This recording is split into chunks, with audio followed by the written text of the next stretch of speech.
questions and answers. Welcome to our May 5th live car shopping strategies. My name is Deshone. I'm known as Deshone the Auto Advisor. And over the next 60 to 90 minutes, I'm going to be sharing what we call the cars from home philosophy, the way you can shop, get bids, make your car buying simple, empower yourself, and guarantee that you did not leave any money on the table. We're going to talk about a lot of things you may not be familiar with. We're going to talk about things you have not heard before. We're going to tear back some mindsets that the car business has programmed in us for their profit. And we're going to tear down those mindsets because they're costing us thousands and they're making the greediest dealers in this country thousands of dollars. And we're going to get rid of that. So this show is sponsored by my new digital book. It's called Cars from Home, 7 Steps to Saving Time, Money, and Avoiding Dealerships. So I wrote that book to give you everything I know, everything I learned at Mercedes-Benz, at General Motors, running my own brokerage, and the hundreds of people, thousands now, that we've helped since 2021 to empower themselves in their car purchases. So part of my welcome offer to you is it's normally $97. You can get it for $24. That's my welcome offer for 30 minutes, anytime during the broadcast. As we go, you can get yours in my TikTok bio, in my Instagram bio, the YouTube comments, and the Facebook comments. It's a 75% off discount as part of my welcome offer for those of you who take action. And you'll have everything we teach here for the rest of your life. And you'll be able to move the same way you're going to hear me move and the way a lot of people I'm going to show you guys are moving. So no questions off limits. Feel free to start typing your questions. We are live on Instagram, TikTok. Hang on. I got Instagram up here. My man Dolan is moderating, so we're going to try to pull in every single one of your questions. Again, this is our May 5th live. We are live. It is Monday, so let's get to the questions. Okay, we got some coming in already on TikTok, Dolan. I see it is what it is. I'm just going to pull that one. I need to do one on shady mechanic shops. You should. If that's your area of expertise, the public needs to know from someone who's an insider what is going on in mechanic shops. I'm sure they get a lot of value. If you guys want, it is what it is to launch a channel teaching people how to avoid shady mechanic sites, type ones in the chat so he can know that he should go ahead and do that. Or she. I can't see if you're a man or woman. But let's get some questions going. Yasoy Tommy, I see you on TikTok.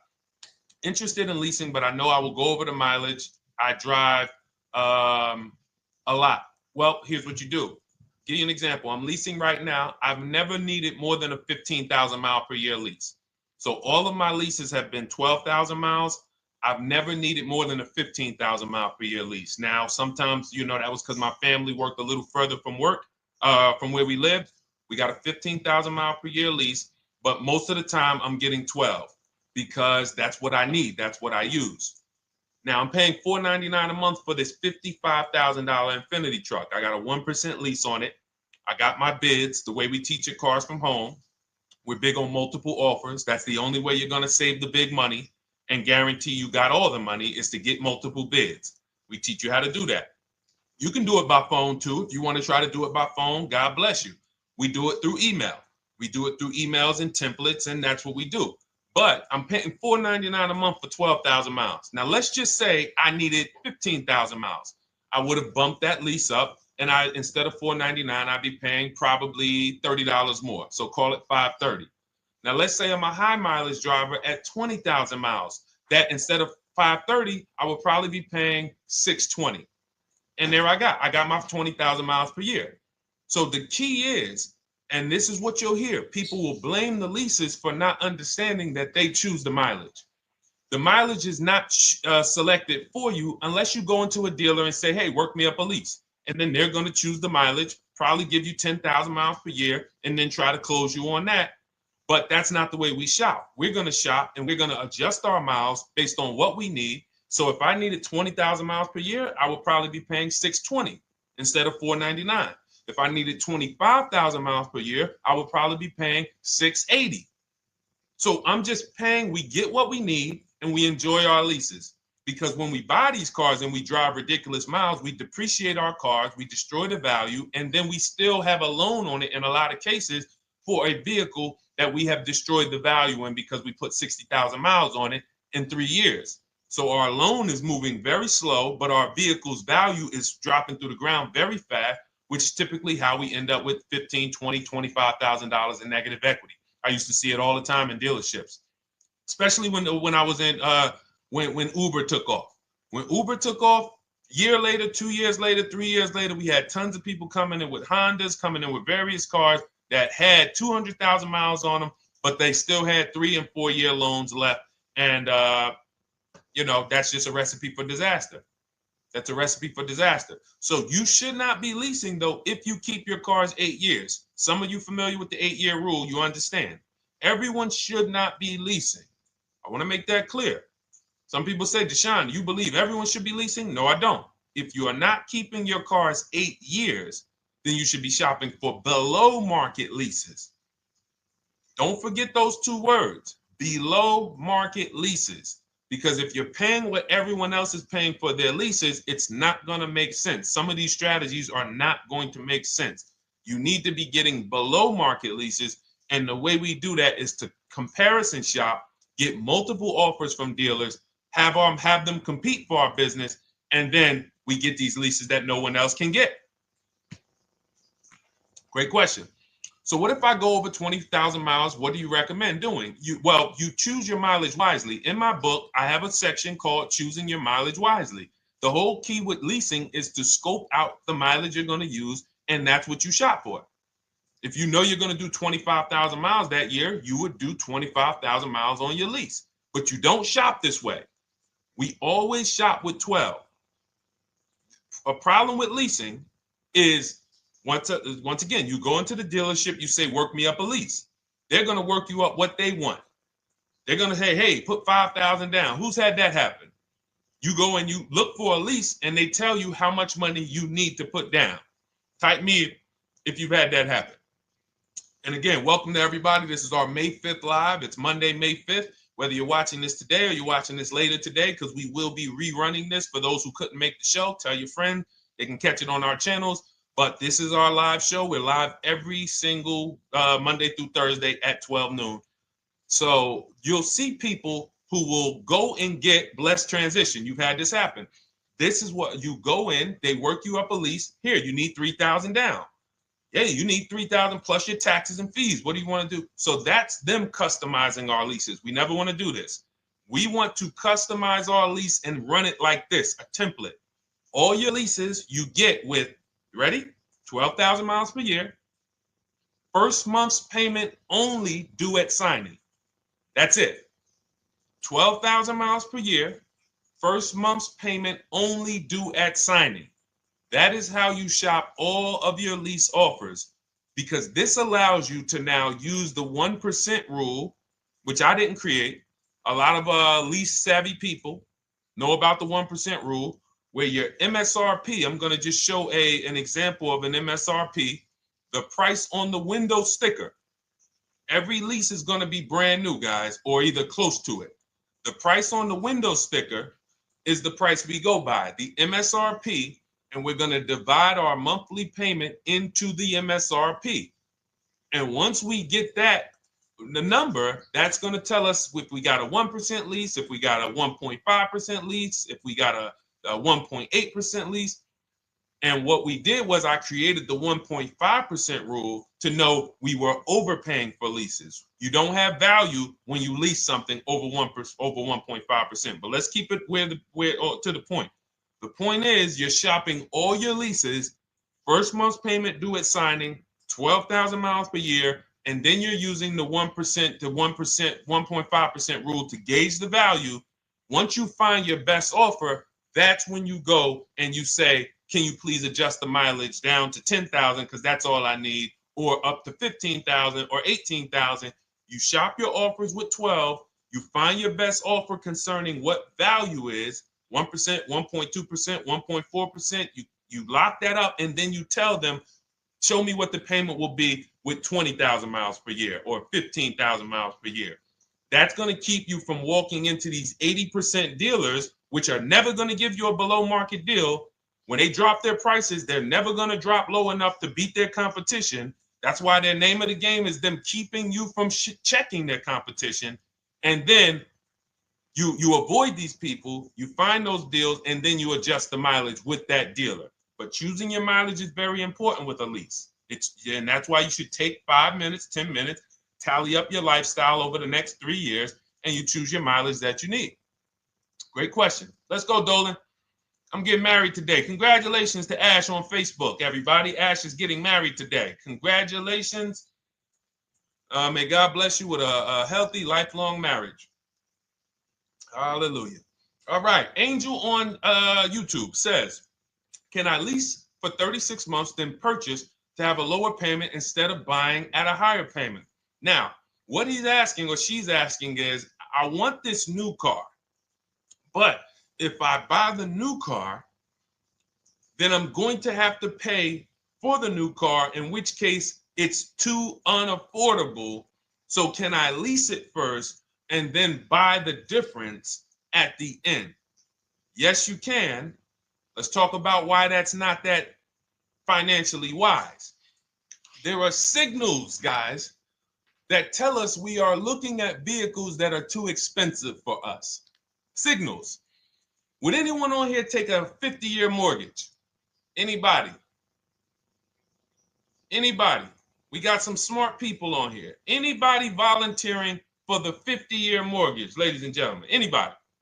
Come on, somebody.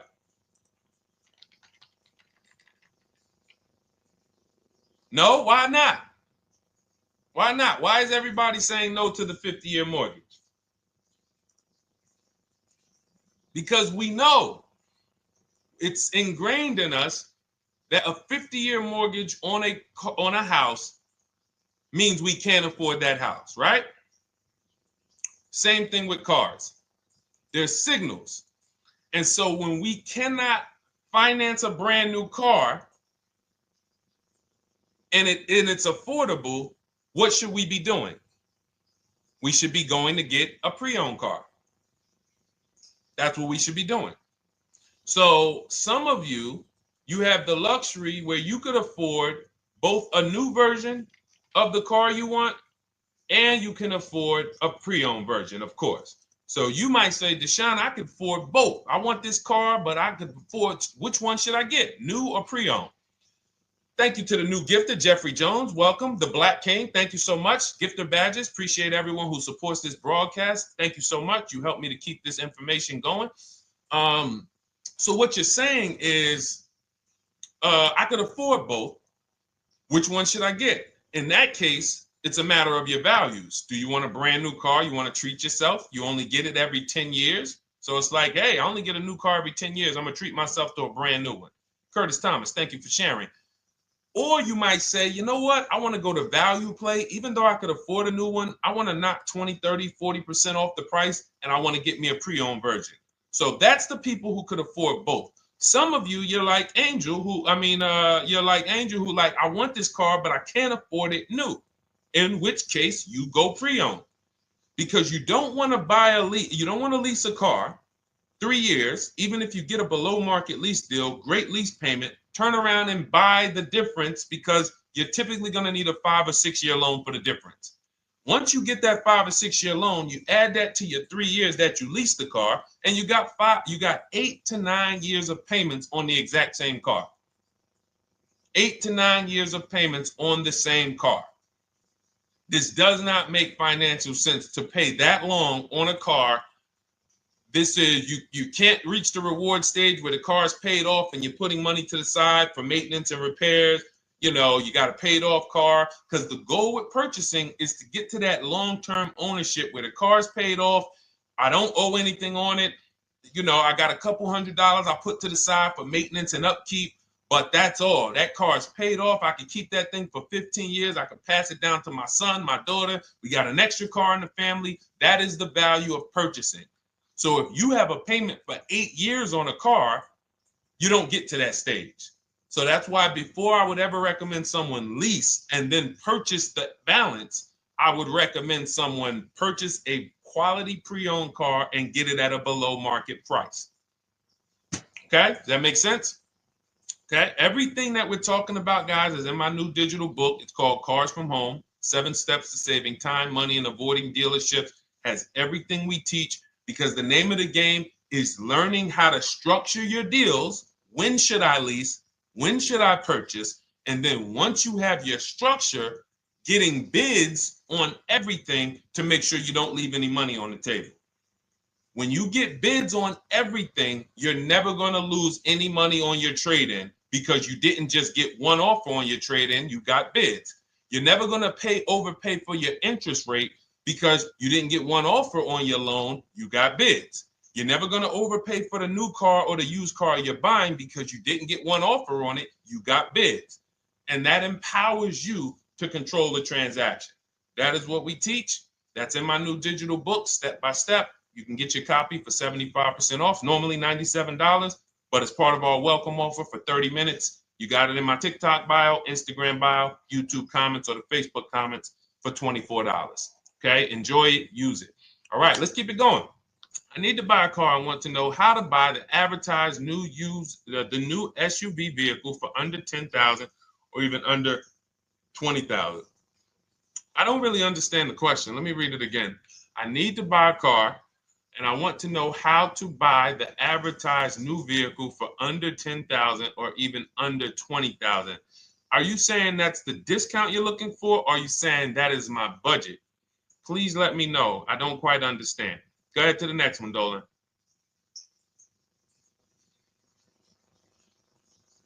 All right. If the Carfax report only has service maintenance, is it okay to purchase? Okay, so all right, this is a great question, guys. This is about used cars. Who's going to be shopping for a used car in the next year? Type the letter U. Type the letter U if you're going to be shopping for a used car in the next year. And for those who just joined, this is our Monday, May 5th, live car shopping strategies. So we are live every Monday through Thursday at 12. And for those of you who are watching the rebroadcast later in the day, you can, you'll get your questions answered. Somebody might ask a similar question, or you can join us Monday through Thursday at 12 live. Yes, so we got a lot of people who are going to be shopping for a used car. We got Buffy on Instagram, Fran Bar. Who else? A lot of people not buying? Okay. Instagram, the only people buying used cars? Okay, well, let's talk to you guys. Listen, so here's when you're looking at a used car, what you're focused on is first the service record. First the title history. What is the title history? That means, is it a salvage car? Is it a frame damage car? Is it a now, well, let's start first. Where do we find these cars? Let's start there. We're not going to lots. We're not stumbling onto people's lots. That's what they want. We do not want to go through our neighborhoods looking for used cars. Anybody who does not have a used car on a website, they're trying to take advantage of you, because that is unadvertised, that they don't want to be where the competition is. That is not the way we're going to move. And for years, it was like that. You drive past a dealership on the weekend, you see hey, oh, look, they got this nice yellow car, a nice big red car outside, and you just pull right in. That's 2005 stuff. Now, every used car, we need to be able to compare it to the whole market, which means we need to see it on a website, on a marketplace. So we're opening up, this is called my multiple marketplace strategy. We are opening up, and some of you are going to need a pen if you're going to really, or unless you're going to watch the rebroadcast, because I'm running stuff past you that, you're trying to buy a $30,000, $50,000, $100,000 car. We're not talking about how you're going to get a couple things from Amazon and, set up a little home studio for $2,000. We're talking about the second most expensive purchase most of you are going to make.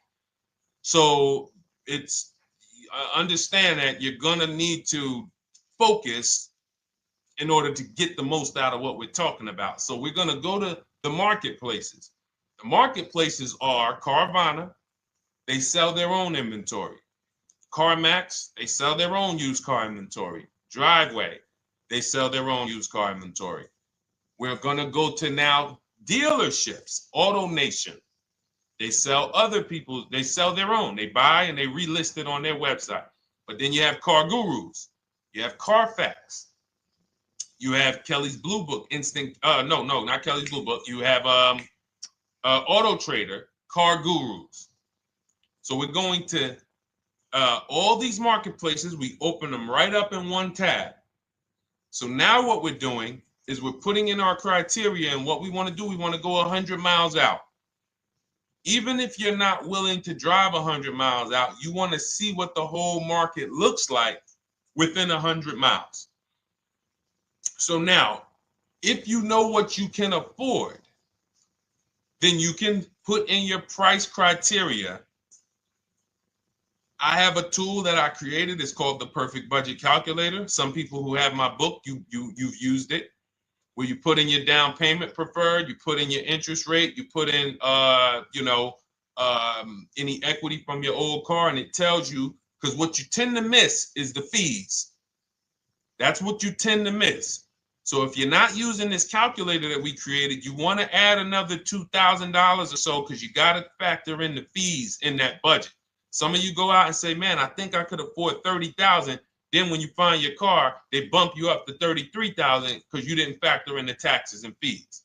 So this calculator does it for you in my book, and everything we use the Perfect Budget Calculator. But if you're not using it, just estimate another, a little higher.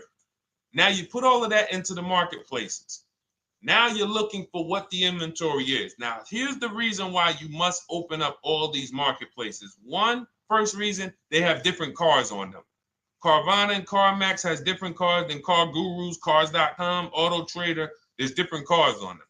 Another reason we need to open it up is because sometimes you'll see one car here on Car Gurus for $31,000, and then you'll see that on Auto Trader they marked it down $2,000. It's $29,000.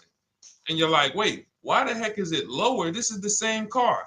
Well, it could be because this marketplace got the notification first to lower the price, and maybe this one takes a little longer to see that, oh, maybe that takes 24 hours before their updates take effect. So that's why you want to open up all these marketplaces. Now you're narrowing this down first based on your color choices, what options you want, your models, and now we're starting to narrow this thing down. So we're narrowing it down. Now we start to look at the history of these cars. This is the best way to start narrowing down your used car search. Let's now dive into the history. I need the Carfax. Now, some of these websites will give you a free Carfax. Some of them will try to make you buy a Carfax. Now, I'm going to give you one of the secret strategies that we've been using for years in my book, and I'll tell you it right now. It is how we get free Carfaxes, because when we get to most vehicles, you guys, for those of you who are just meeting me, I worked in Mercedes-Benz for 5 years and General Motors for 5 years, and I ran my own brokerage. I started it in 2016, and I ran that while I worked at the car dealership. So I have a lot of experience and have seen a lot, and that's why I'm able to teach these things. I also love numbers. But one of the things that I know is almost every dealership has a contract with Carfax. So every dealership, we pay Carfax already. So what we're able to do is when we list our inventory on our websites, we're able to list the Carfax with it. We're able to provide that free of charge. But when we pay Auto Trader or Cars.com or Car Gurus, we are not able to actually push our Carfax to that marketplace. But if you come to our website and you find the vehicle on our website, most times you will find the Carfax for free. That is what we have been doing for years. So that now we have the Carfax, because the Carfax is the only way we can see those service records right now, because we've already narrowed it down based on, first thing we're doing is we're looking at title history, frame damage, salvage title, rebuilt title, total loss. That's the type of vehicle. The next thing we're doing to narrow it down, which is where many of you get in trouble, is you're looking at the service records. Skipping service records, buying used cars without seeing service records is disaster. The biggest indicator on if a vehicle was taken care of is what is on those service records. And if you can't see those service records, then I would not buy the car. Somebody say, oh, I'm changing the oil myself. If you don't have proof that you have changed the oil yourself, I cannot see it. I cannot see that you have maintenance this car, and that's a turnoff for me. Because now when you drive that car a year later, 2 years later, things start happening. You have no one to blame but yourself. Now the regret kicks in. Man, I knew I shouldn't have got this. But chances are, if you find a quality vehicle and you see service records on that previous owner's report, that's going to lead to a quality experience. Okay, so that's pretty much how the initial part of our multiple marketplace strategy. As you can see, we have this to a science. Nothing that we're doing is by chance. Nothing we're doing is on a whim. That is it. But let's go to some more questions. And I think the biggest thing I want everyone to understand so far is that we don't wing anything in this process. There's nothing, everything that I'm teaching you is going to be out of our systems. Now, some of you have different learning styles. So let's address this. Again, welcome to our May 5th, Monday, May 5th live. We're live Monday through Thursdays at 12 noon. And we rebroadcast this for those who couldn't make it. You can share this with your family. Tell them, hey, visit Deshone the Auto Advisor's channel. He did a great show earlier. He answered some questions that everyone had. You can watch the broadcast all through the rest of the day. Now, but we're live every week, but we're live right now. So now the biggest, some of your learning style is different. What we teach is we have the ultimate do-it-yourself guide. This book is rated 5 stars. Thank you to everyone who's rated it on Goodreads. Just pull it up right here. For those of you who are actually on Instagram or YouTube, TikTok, you won't be able to see this right now. But the book is rated 5 stars. We appreciate you. And this is the ultimate do-it-yourself guide, whether you're new cars, used cars, leases, bad credit, how to make banks bid for your financing, high mileage driving. It's all in there, step by step. And it's a digital book, so you don't have to wait for it. As soon as you get and hopefully you get there before the 30 minutes, so you get your copy for the $24 instead of the $97. That's our welcome offer. But that's your do-it-yourself guide. Some of you, you're a do-it-with-you person, and that's Shop with Deshone. You like videos instead of reading. You want coaching. You want support. You want a community. We have 1,600 people in our Facebook group. That's our Shop with Deshone. We've had 2,200, almost 2,300 people come before you. When you see me share people like Zafrina and like Melissa and Sheree, Ken, all of these people who are, they're showing their car deals that they got. Look, took me about 30 days. He went through, past Friday, locked down 2 vehicles, 2 Yukon 2025. Said he dropped sold the BMW. They dropped the price down to 70 grand. So they took off like 5,200 for him. These are all people who are in the Shop with Deshone. Their learning style is they prefer videos. They prefer, coaching with me. But again, it's the same information. So I want to be clear. It's just your learning style. So if you are like Deshone, give me the blueprint and I will run this thing. That you're going to be like the people who send, like Marie. Marie just wanted to let you know she got our book. Using the book, I saved over $13,000 off MSRP. Now, here's where the feelings get hurt. And this is not my intention. But some of you have these same vehicles that you're going to see me sharing that our people get. And when you see what they paid for them and what they're getting off of them, you're going to see, wow, I did not get that. I did not get that type of discount. So all of you who have this 2025 GLC coupe fully loaded, she said they took $13,000 off MSRP. She got her bids from home, got my payment to be hundreds lower per month, maintenance included, no money down. We are masters at no money down deals. You should not be putting money into these cars unless you intend to keep them for 10 years and you got a great price already. You got a huge discount already. You should not be putting money into these cars. I have never done more than $1,500 out of my pocket for any lease. And when my car that I bought, I put money down on that because I bought it to keep it. But everything else, we are shopping with no money down. So you're going to see that a lot. So again, depending on your learning style, you can head to my bios and to the comment sections, open the Cars from Home Toolkit, Shop with Deshone might be right for you. I don't care how you get the information as long as you are saving the money. I don't care. If you could do it with a $24 book, do it with the book. I would rather you say, man, this guy Deshone helped me. I bought his book. I got it on the sale because he did the welcome offer for $24. And man, I done got 4, 5, 6 cars using this thing. And all I paid was $24. Congratulations. I will celebrate that. I wish that for everyone, but that's not everyone's learning style. So, okay, Dolan, let's keep it going. I'm sure we got a lot more questions coming in. Molly from Facebook, great to see you. Needed to be here. Well, I'm glad. I just ordered a new vehicle last week, expected to arrive in 3 months. I need a breakdown of how to get out if the options they want, get out of the options they want to the MSRP. Well, first of all, what you want to do is you want to get bids now. You do not want to wait. Those of you, she's ordered a car. She's scheduled to be here in 3 months, and she has not locked in her pricing. Now, the reason when we order a car, we are always getting our bids first because the closer your car comes to arrival, the less leverage you have. They know once that car comes in there, she's been waiting for 3 months. She is not going to want to walk away from this car. She is not going to want to do this all over again.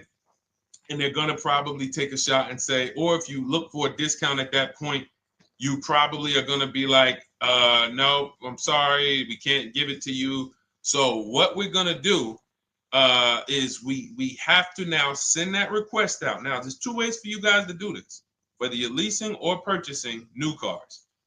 2 ways for you to do this. You can do it your way, which is calling around. Calling around, not going into dealers, calling around, ask for sales managers, try to get yourself at least 5 offers.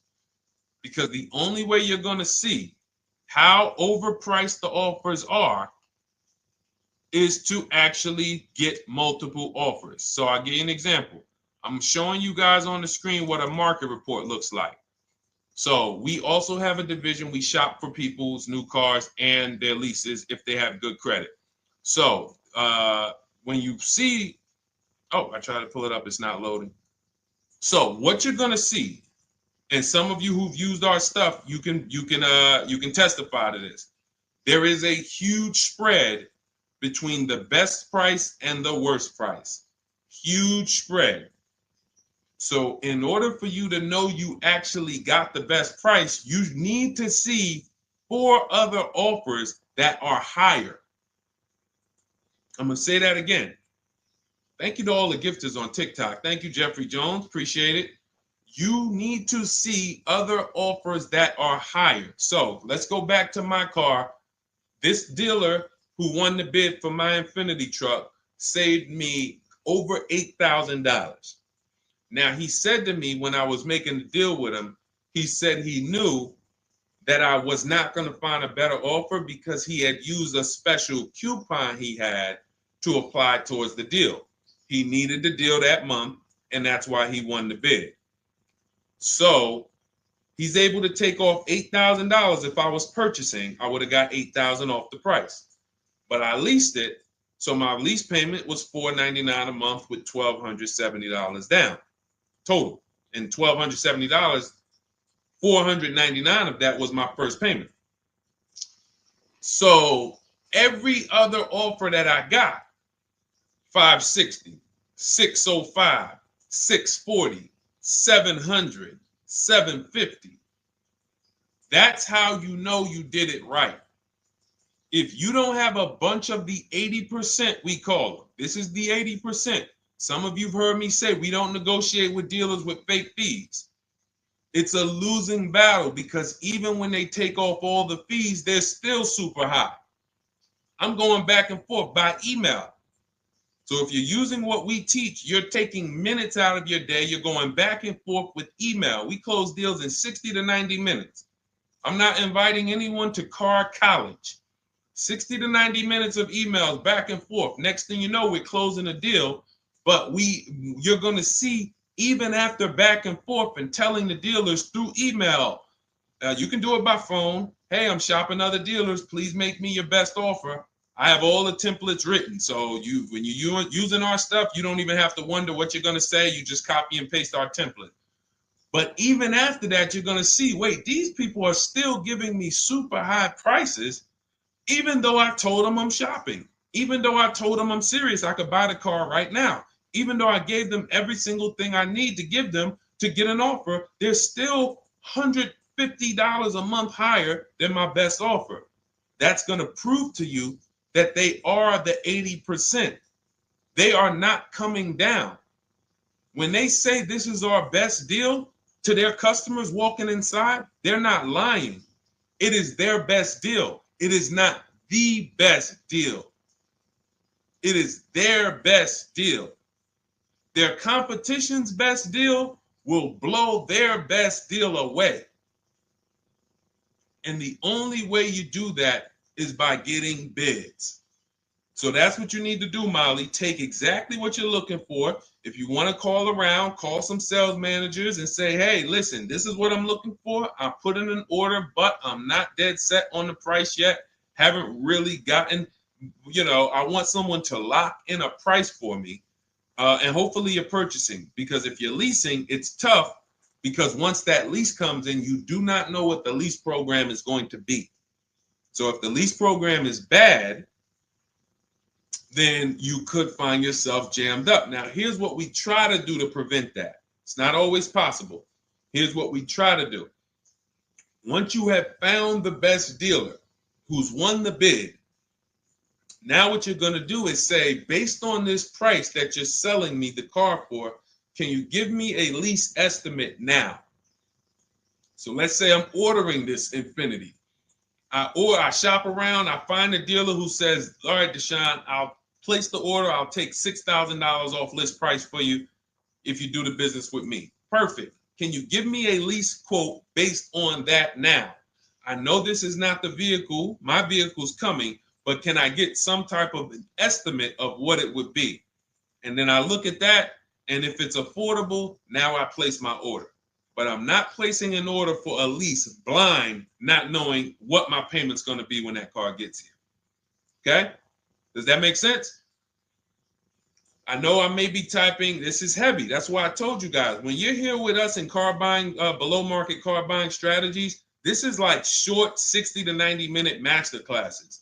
This is not lives where I'm showing you how to make macaroni and cheese and turkey and like, okay, yeah, you got your music playing in the background. Hey, listen, all right, what I need? Oh, hand me the Sazon. No, you could do multiple things.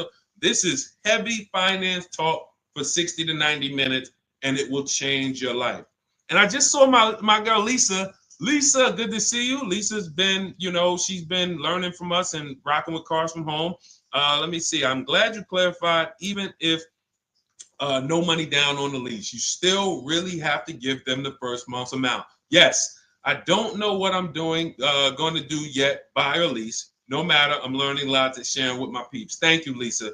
Thank you. Now, technically, you don't have to give them the first month's payment either. What I do is our templates all involve shopping, first month payment due at signing. But if I wanted to, so let's say, for example, on this $499 a month lease I got on the Infiniti, and I'll actually will add this because I'm glad you said that. The lease that's your first month's payment, so it's not considered money down. It's considered your first month's payment because you're leasing, you're paying 36 months or 39 months. We don't do 4-year leases. We don't even do 3.5-year leases in most cases. We're not doing it. It's 36 months, 39 months. And if they have a really, really good program for 2 years, they will tell us about it. But we shop for 36 months. But you can tell that if I wanted to tell them, you know what, I want to do a straight sign and drive. I don't even want to give you the $499 for the first payment, which means you're asking them to pay the first payment, then it would have just been $500 going back into the cap cost, which would raise the payment probably with interest and taxes, maybe 15, 17 bucks, something like that. So if I truly wanted to bring nothing to the table, I can just have them to, cap the first month's payment. You can do that. You can do that. So you can ask any questions. I know you're in our Facebook group, and so you let us know. But the 8-year rule is your basis for leasing versus buying. The 8-year rule, when you guys open up my book, you'll hear me talk about this. I'm going to make a whole lot more videos about the 8-year rule because it is the parameters for how to know whether to lease or buy.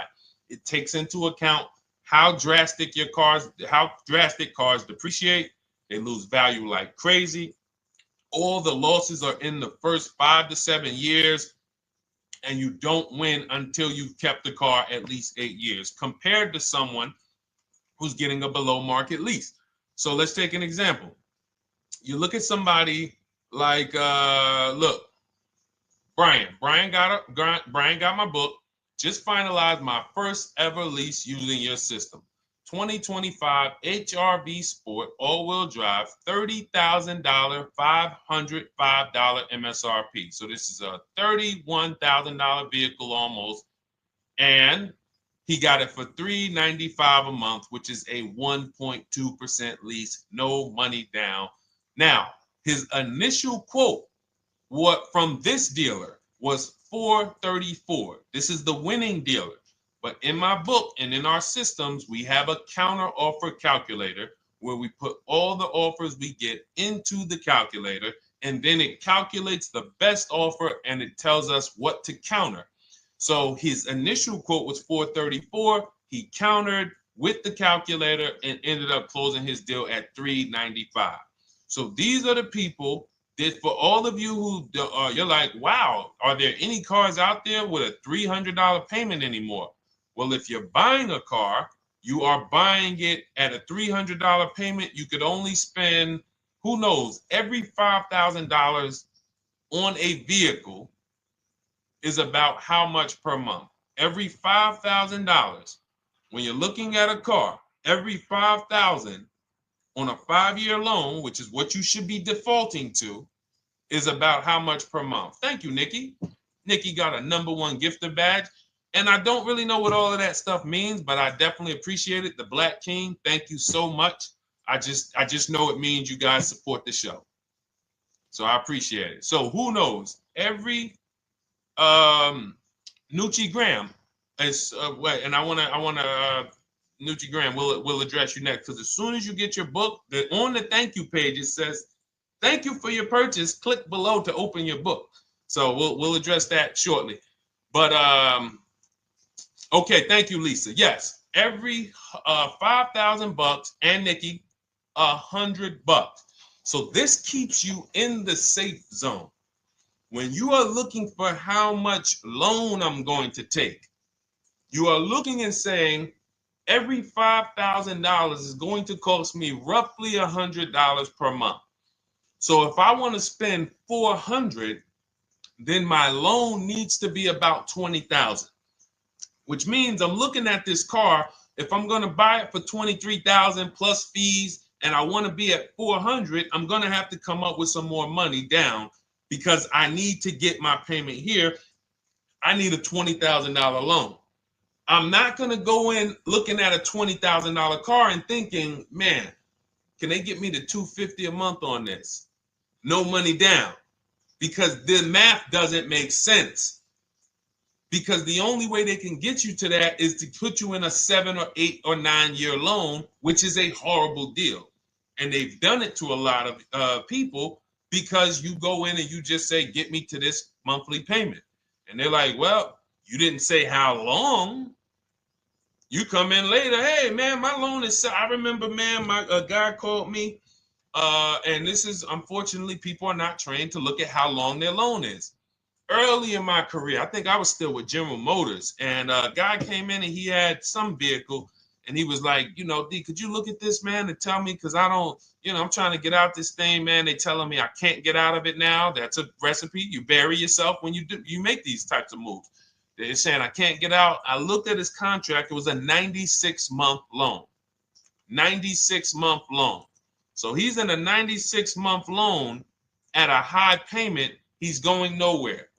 And what it came from is him going in and saying, hey, get me to this payment. My payment's affordable, but how long is the payment? That determines what you're paying for the car. So when we say, yo, are there $300 payments out there? I'm showing you. Leasing, there's cars you can drive 30,000 miles, $30,000 cars, beautiful vehicles, payments in the threes when you're shopping and getting bids, and you're finding vehicles with great lease deals. At the same time, on a pre-owned car, that's only going to get you under 20 grand, between 15 and 20 grand. So it's about getting the most for your money. And getting the most for your money, you must take into account the 8-year rule. If I'm not keeping a car 8 years, I should be shopping for a below market lease. I'm not tying up any of my money in this car because I'm not keeping it long enough to have all of that money benefit me. Does that make sense? Type ones if that makes sense. Type dollar signs if that makes sense, because this is about money. If I'm not keeping the car 8 years, then all the money I'm going to tie up in the car to pay for it, to pay off the loan, to do the maintenance, to change the tires, to change the brakes, to change the oil, to change the brake fluid, the transmission, all of the money I'm putting in that car, just normal maintenance. I didn't say anything broke. Normal maintenance over 7 years. I'm not going to keep the car long enough to have that make sense. Whereas had I leased, I'm just below market leases. I'm just literally paying cents on the dollar, changing my oil. Most of the times I'm out the car before I need brakes, unless some of you are driving 15,000 mile a year leases, and then sometimes you will replace the brake, but it still does not compare to the cost of purchasing. And you know, throughout the show, I'm gonna show a lot more lease deals and a lot more discounts. But the reason why I show you guys the lease deals is because the money doesn't lie. Unless you're just hell bent on paying more, the money does not lie. You can't compare when I was, you know, I'm driving $40,000 cars, my payments have a 3 in front of them, and my friends are driving $20,000 cars and their payments have a 3 in front of them. And those cars are used, need maintenance, you know, warranties done ran out after 4 years. I'm over here driving brand new cars, problem free, and they're paying the same amount or more than me, and they're driving inferior products. And then once they really get tired of the car, they go ahead and they trade it in and they start the process all over again. So it's bad financial advice that the car business never trained on, and they just love for people to be ignorant. But we're not going to be ignorant here. All right, Dolan, let's keep it going. By the way, all of you who just joined, this is our Monday, May 5th live. We are live every Monday through Thursday at noon. So for those of you who may be watching the rebroadcast, we rebroadcast the show all through the day. So for those who missed the show, you can either, you know, or some of you want to tell your friends, oh, hey, you're shopping for a car, go watch this show. And we'll rebroadcast this show all through the day. And we rebroadcast all the episodes through the weekend. So for those of you who didn't have time, you're like, man, I want to catch up on all the shows, all the questions that were asked. We'll rebroadcast those through the weekend. But we are live every Monday through Thursday between 12 and usually 1:30. You can have your friends and family tap in. You can bring your questions, and we try to get to as many as we can. All right, Dolan, let's keep it moving. Let's get to some more. What are the companies for loans? Well, there's a lot of them. First thing you want to do is, so we teach something called the bank bidding war. This is a question, because here's my question to you guys. Where do you get your car loans from? Here's my question to you. And I'm going to tell you how we should change the answer, because I know what some of your answers are going to be. Where do you get your car loan from? Some of you are going to say my bank. Some of you are going to say the credit union. Some of you are going to say the dealership. But all of those are not the answers we want to go with anymore. Here's the answer. You got it, Nikki. I love Nikki. Whoever gives me the best rate. That is going to be the answer moving forward. If you're using what we're teaching, that's your answer. Whoever gives me the best rate. What, in other words, whoever wins the bid. So what we're doing is we are not just going to our credit union and having them run our credit, give us a rate, and now we going out and we're shopping with a check in hand and we're shopping with our back against the wall because the bank says, well, hey, you know, your pre-approval expires May 17th, so you hurry up and find a car or you're going to have to come back and run your credit again. Now we're over here and our bank is putting our back against the wall. That's ridiculous. So what we do is we use what you should do is you should look at the average interest rate. If you have average credit, look at the average interest rate, and then you use that to budget. Again, I have a calculator that we invented. It's a proprietary calculator. You can't find it on Google. It's in my book. It's in our course, Shop with Deshone, in our checklist, our video checklist. This is stuff that, again, we don't, if you notice stuff that I teach, it's not anywhere. Deshone, why can't I find an 8-year rule on YouTube? It's because it's Cars from Home. We created it. I can't find the 1.5% rule. No one else teaches that because it's our intellectual property. We created it.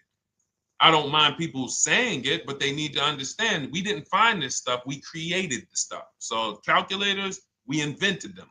So this calculator you take this interest rate, but even if you want to use a standard payment estimator calculator, you can take just what I said. Remember, add a little bit more for the fees, because that's what you're not taking into account. The fees, the taxes, and that's where we get in trouble. My calculator, our perfect budget calculator, does that for you. So now you want to look at the average interest rate. Type in average rates for cars. Use that for your budget, just so you can know about how much car I can go and get. So between what I told you about the 5,000 being $100 a month, and that last part about, adding a little bit more and using the average interest rate, you should have a good gauge on a range of car to go and shop for. Now, once you now shop your market, whether you're shopping new or whether you're shopping pre-owned, once you find no one's touched your credit till now. No one has touched your credit with a hard pull, especially not. We do not, in order for this to work, like what Nikki is saying, where you're only giving your business to the bank or credit union that gives you the lowest APR. In order for this to work and for you to be able to shop freely, no pressure, you need to make sure you don't let anyone run your credit with a hard pull before you find your best deal on a car. Soft credit pulls, estimates of budgeting, the way I just said. Now, you go out, you find your car, whether it takes you a week or a month or 3 months. Bang, I found my car now. You lock the car up, put it under contract, you leave your deposit. You never, ever. How soon when you get a car does the dealership want you to take it? I like asking questions like this because we can prove how predictable most of the car business is. How soon after you purchase a car does the dealership want you to take it? Thank you, Janae. Immediately. Now, the reason for that is, there's various reasons. There's various reasons. Right then and there, Molly, yes. But what I want you guys to focus on is what you lose by taking it right then and there. You lose the ability to shop the interest rates.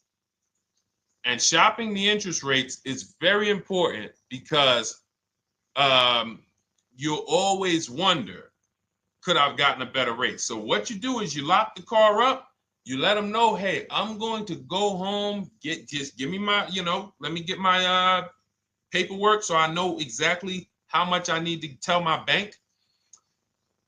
And here's the key, if you guys can beat what my bank or credit union gets says, then I'll give you the loan. See, some people think that I teach don't let the dealerships compete. I never teach that. What I teach is don't let the dealerships be your first offer ever. They are always your last offer, and they're competing against other offers that you got.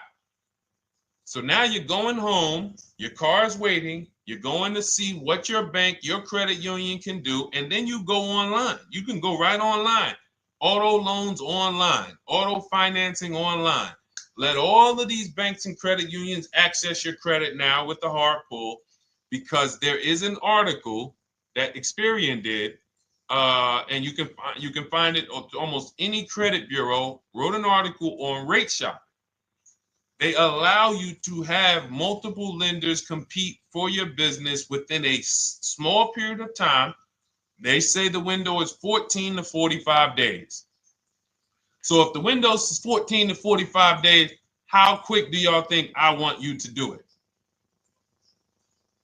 If the window says, because that's a big window, as long as you shop within that window, at the end, those multiple inquiries will have the same weight on your score as one inquiry, because it looks as if you were shopping and you were doing your due diligence. Thank you, Greg, Sheila, with these gifter badges. I don't know. It's like a nice. I appreciate it, Glendale. Thank you.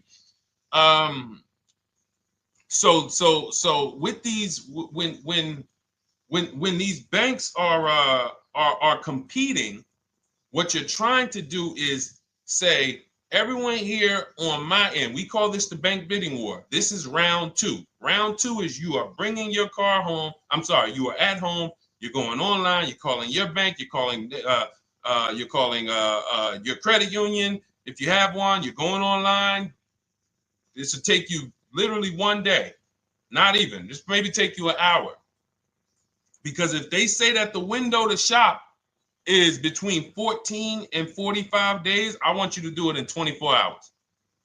We want all the competition in 24 hours. Because that guarantees we are way within the window. They're going to look and see, wow, this person bought a car. They had multiple lenders competing in a small period of time. They're not out here just letting people run their credit over, every week. Some new banks running their credit.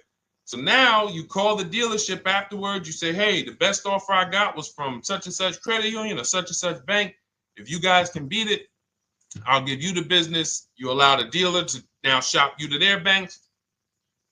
In which case, they're going to call you and say, hey, good news, we got you a better rate. Or, hey, good news, we couldn't beat the rate, but we can match it. In which case, they save you the time, they save you the paperwork. Or they're going to say, hey, listen, that's a great rate you got. We can't beat that. None of my banks can beat it. And in which case, we guarantee all around we got the best rate, which is the goal we're looking for. As Nikki said, I'm only giving my business to who gave me the best rate. That is the bank bidding war. So when you get your digital book, Cars from Home, you'll get that in writing. We also have it in our Shop with Deshone video checklist for those of you who are more do-it-with-me types. Again, we're all about your learning style. And some of you just like, Deshone, I see you. Can you shop for us? What are these? I'm seeing a lot of you guys shop for people, new cars, new cars, leases only. And you have to have good credit. Your FICO scores need to be over 670, all of them. But if you don't, again, same result. We've been helping people get these results since 2021. And again, I am all about speed. These are short videos. The book is boom, action steps, action, action, action, action. I'm not trying to teach you everything about cars. I'm trying to walk you through a path, a 7-step path to get to the result you want all the time. Okay, I'm not taking you to car college. You're not going into the car business. You just need to know how to get the best deal. And that's what it's about, step by step. Okay, but for those of you who are just coming on, this whole show is sponsored by my new digital book. It's called Cars from Home, 7 Steps to Saving Time, Money, and Avoiding Dealerships. It's a digital book. Everything we teach about new cars, used cars, leases, below market financing, high mileage driving tips, bad credit tips for those of you who have your credit is not going to qualify you for everything else we're talking about. You need specific strategy. We have that specifically for people with bad credit inside my book and inside Shop with Deshone. So that's why I never believe in one size fits all car buying advice, because all of you are in different situations. So how does somebody look saying, you all should do this? We're all in a different situation. I have a trade-in, he doesn't. He has a lease that's coming due, he doesn't. Oh, he has a lease that's coming due, he has equity in it, we need to help him get that equity out. He has a lease, it has an equity, but it has a third-party restriction. We can't talk to people the same. That's why everything we do is custom and letting you know, no matter what your situation is, it's very common to us. Very, very common. So, all right, let's keep it going. We got some more time, Dolan. Pull them up. More questions. All right, yeah, I see we got a couple more coming in on TikTok. How do I get the book? Well, the book is in my TikTok bio. In my Instagram bio, there's a website there. It's Cars from Home Toolkit. And then you'll see the welcome special for $24. So the book is normally $97, but as part of our welcome special, you got 30 minutes to get yours for $24. So you won't pay the $94. You get 75% off. We also have a link for you guys on Facebook and YouTube in the comment section so you can get your copy. And if you're going to spend a couple more minutes with us, I would appreciate if you share the broadcast with one person that you care about. So that can help, we can help get this information out and we can help change lives. If you didn't receive your ebook, well, first of all, as soon as you purchase your book, you're going to see a thank you page. It says, thank you, screenshot this page. And then it says below, click the link below to open your book. So you actually get the link to open it as soon as you make the purchase. And then I say, I also emailed you a copy. So sometimes people type their email in, one letter's wrong. Obviously, we can't send a book to an incorrect email, which is why I have my support team's email right on there. So that if you don't see that book within 5 to 10 minutes, you email my support team, hey, I didn't get the book. They'll get you the book right away. So as you can see, I want you to, Dolan, can you put up, do we have anywhere with, we can put up the support team's email for this person? And just send an email to support. There you go. Thank you so much. Support at Deshone the Auto Advisor. Thank you, Dolan. Best moderator in the world. All right, so shoot them an email. Just let them know. Give them your first and last name, and they'll check the record, make sure that we have a purchase from you, and they'll send you your book right away so you can dig right into it. Okay?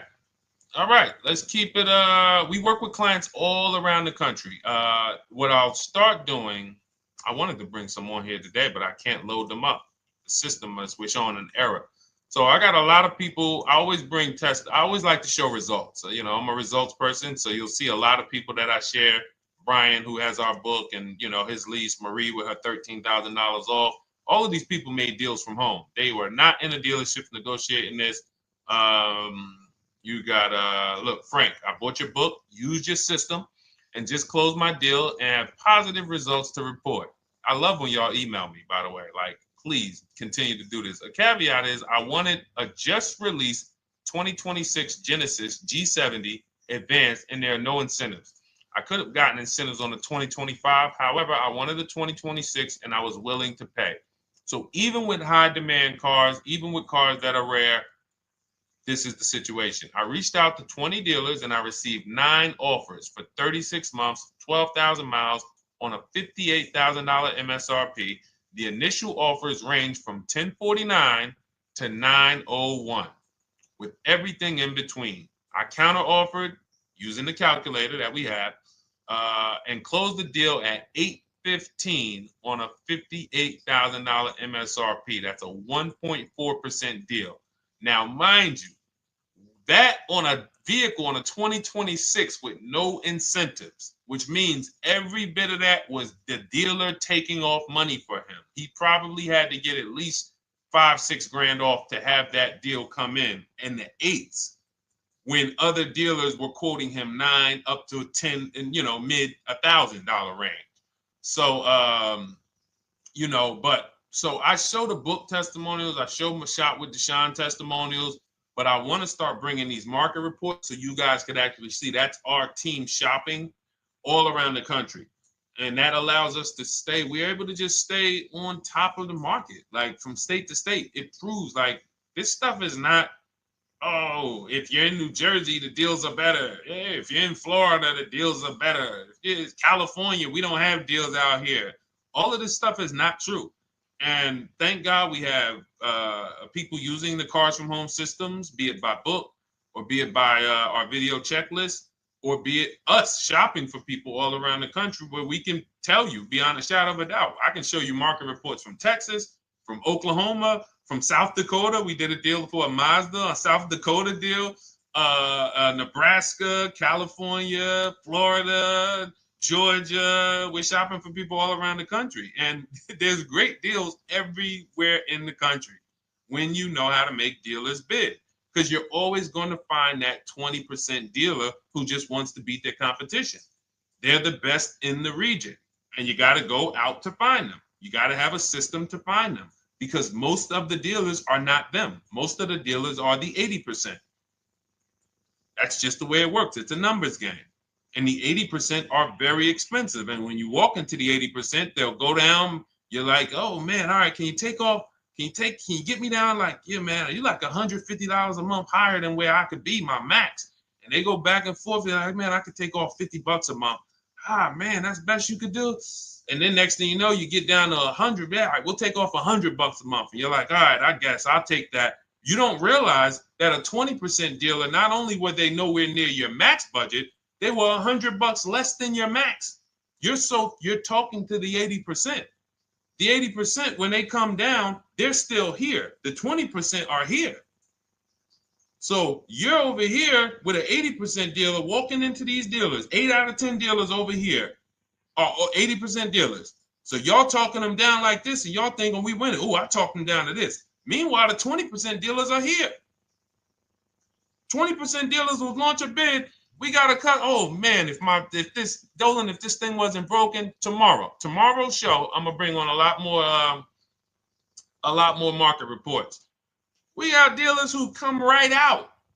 We getting offers 700, 790, 820. Dealer come right out 650. Boom, blow everybody away. Like, oh, let's go. We got a winner. Looks like we got a winner here. That's it. And then it becomes fun. As you can see, this is fun for us. When you change the way we shop, you shop and you start to you're going to be the prize. You're going to be the prize. So anyway, let's keep it moving. For those of you who have gotten your book, I look forward to you using it, empowering yourself, having these same results. For those who didn't know about the book, it is a digital book. You can get your copy for 75% off for 30 minutes in my TikTok bio, my Instagram bio, the YouTube comments, and the Facebook comment. And for those of you who've been on and you still don't quite trust us, you want to get started with maybe some free advice, go grab our cheat sheets. We have our free cheat sheets in my Cars from Home toolkit, totally free. Test us. Look at the cheat sheets, look at the strategies, look at the emails I'm going to send, guiding. Like I don't play around. So if you want to just say, test out, let me hear some free advice, start with our cheat sheets. All right. Yes, I'd actually answered that when I read that comment, Dolan, on TikTok about do we work with clients in New Jersey and New York? Well, yes. When it comes to shopping done for you, if you open the Cars from Home toolkit and you're like, Deshone, I just want to relax at home. You guys go shop the market for me.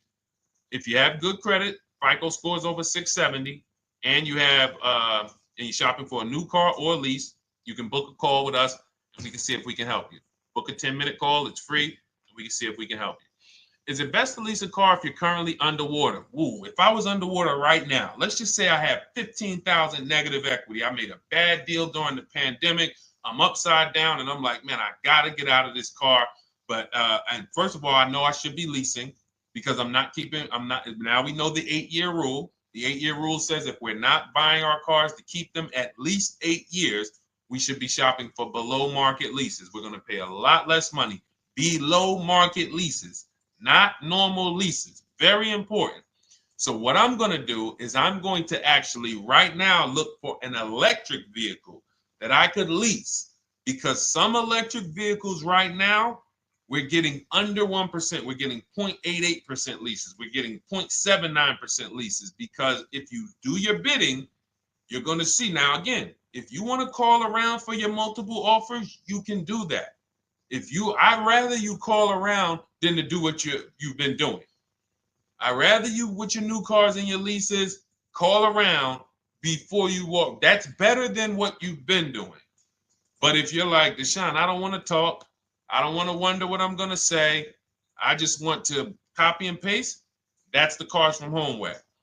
Either way, you get your 5 offers, and you're going to see now, my best offer on this $40,000 electric car might be $320 a month. So I'm now driving a $40,000 car. If I didn't have my negative equity, then I would be driving it for $320. But now I got to bring this negative equity over. Now, the reason why you want to look at these electric cars for this is because if you try to bring a bunch of negative equity over, what ends up happening is you're now messing up the loan to value ratios, and the bank won't approve it. So you might go in and look at a $40,000 car, and now you bring this 15 grand of negative equity, and the bank is saying, we're not going to loan $55,000 on a $40,000 car. We're not doing that. So that's when they'll say, some of you may have heard this before, you have to put money down. They'll say, we can't get you approved unless you can put $3,000 down, $5,000 down. You have too much negative equity, and the bank is not going to approve it all. But when you get your bids on some of these electric cars, you're going to get $10,000, $15,000 off. And this is specifically what I would be looking for. I would be looking for the electric vehicle that when I get my bids, I'm saving 15 to 18 to 20 grand off. And if you guys don't think that's possible, you haven't been here for long. You know, this is Milligan. She bought her Mercedes EQE last year. She literally, MSRP of her car was $79,245. She got almost $30,000 off the vehicle. Almost $30,000 off the vehicle. $51,359 is her price. $79,000 vehicle. She got it after rebates, after discounts, after everything. $51,359. So you take a vehicle that you can get a huge amount of money off, then you bring your negative equity over. So now that payment goes from $320. Yes, it might go up to $575 or $600 even. But I know I'm in a nice car now. I'm in a brand new car, and after 3 years, I'm done with that negative equity. So that's what I would be doing. And if God forbid the car gets totaled while you're driving, you're out of the negative equity in a lease. So if I rolled that negative equity, 15 grand over to this car, now I'm driving it. Boom. All right, I got this electric car. I'm out of the negative equity. I got a good value. I'm in a $40,000 car. My payment is affordable. Now I'm driving. Oh, shoot, car gets totaled. I'm out. I can go get me another car now. I can go and get the same exact car, but I can get it for $320 now. So, you know, that actually is the reason why people commit insurance fraud and total their cars or get them stolen intentionally. But no, that's just something to keep in mind. Something to keep in mind. Because most of you, when you start leasing, you're going to see that was my reason for negative equity. That was my reason I kept having negative equity, is because I wasn't leasing. And that was the reason I was paying more money for cars than I should have, because I wasn't leasing. And again, the key is getting below market leases. You walk into a dealership and say, work me up a lease, you're not going to have these payments that, you know, we're talking about here. It has to be below market leases. That comes through multiple offers. Only way. All right, let's keep it going. A lot more questions. No gap then. Is that your first time leasing? Well, no, we'll get to that. I see it's a little conversation happening on TikTok over here. By the way, everyone, this is our Monday, May 5th live. We're live Monday through Thursday. Tell your friends, please. I would love for those of you who are going to keep joining us to see some friends tomorrow, family members tomorrow, co-workers. When you are at work, when you're talking to people, if they say they're car shopping, I would love for you to invite them to our live shows Monday through Thursday at 12. And if they couldn't make the show, we will rebroadcast each episode for the rest of the day. So after today, after we end the show, if you guys want to refresh on some things or you want to whatever, you want to send people, we will rebroadcast this episode for the rest of the day. And then on the weekends, we put together a weekly compilation. We broadcast them all just for the people who couldn't make the live shows. But every Monday through Thursday, we are here. And yes, happy Cinco de Mayo to you too, Nikki, and to everyone who celebrates.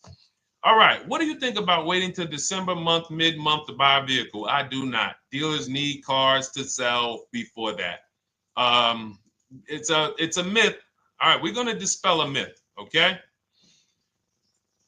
When have we been taught that the best time to buy a car is? Thank you to everyone running up the likes on TikTok. We're at 3,400 likes. Every time you hear something you like, you double tap the screen. That makes a big difference. It sends a message to TikTok that we're doing something good over here. Okay, end of the month. Yes, sweet now. End of the month. So we're gonna peel, like I told you guys when we started the broadcast, right?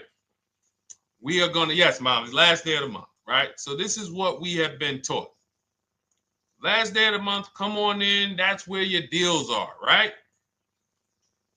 Let's look at this logically. As a former car salesperson, the times where where I saw the dealer or myself being the most desperate was the times where we did not have a lot of customers. Sometimes you look up, it's the 10th of the month. They call us into a sales meeting. They say, hey, guys, we got to sell 200 new cars this month. We are only at 40. We are way behind. We are tracking way behind. Call anyone you know who's a real customer. We are entertaining every reasonable offer. Now, you've been taught there's a group of people that we know are coming at the end of the month. There's a group of people that we know that last weekend they're going to rush. But there's no desperation there from us because we know they're coming. So we look and say, I'm much more desperate at various times throughout the month than I will be at the end of the month. Because think about it. Every time you go into the dealership at the end of the month, is it dead or busy? You go into the dealership most of the time at the end of the month, is it dead or busy?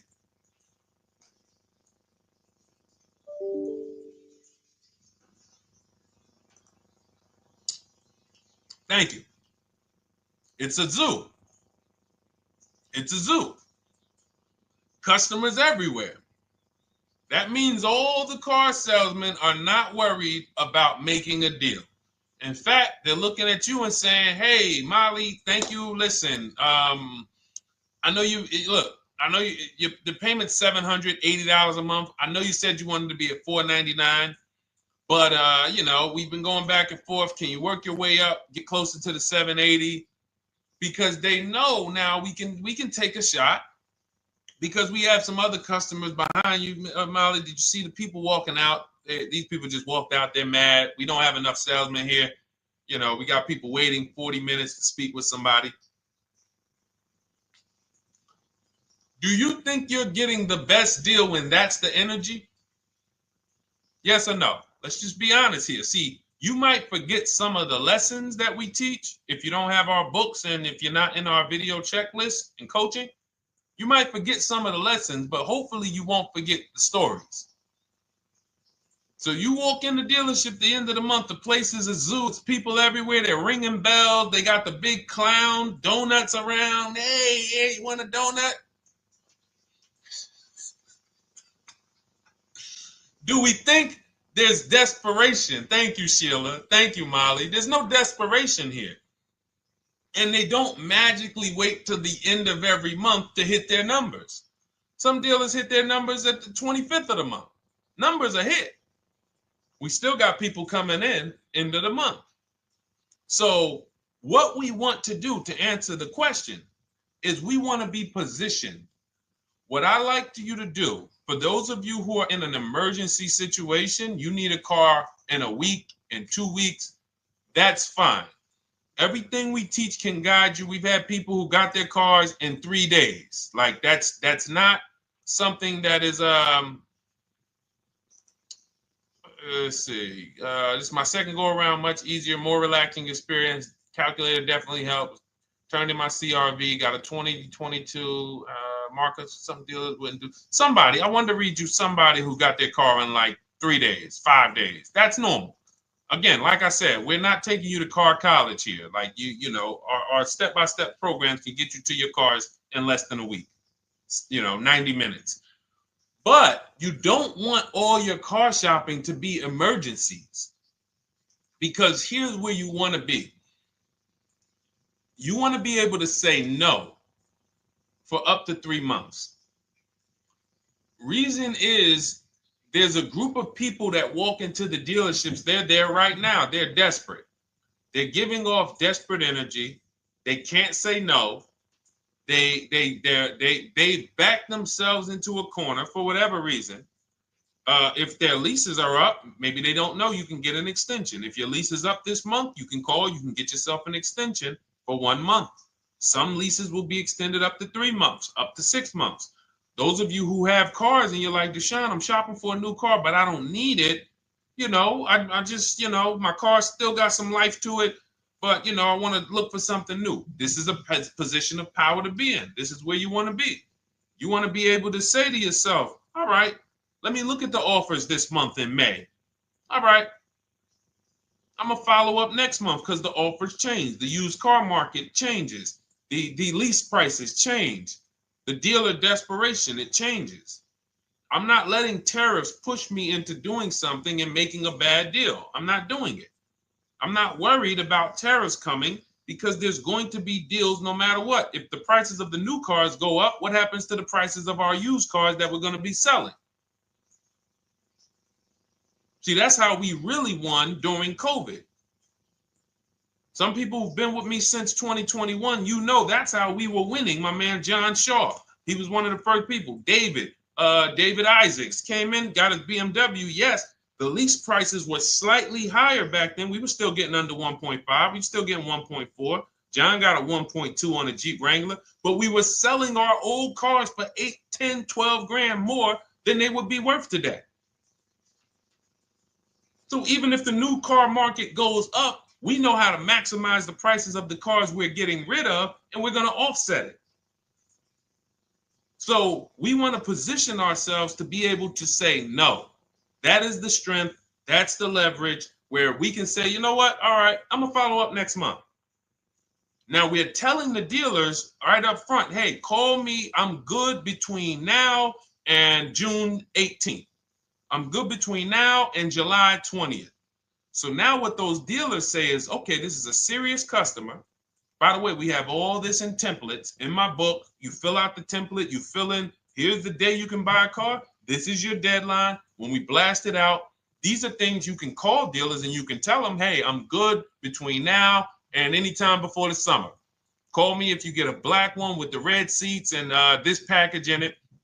If you want to call around, you want to do it that way, you could do that. But what you're letting them know is, call me when you want to make a deal. I can make a deal today. Let me see the numbers today. Great. All right.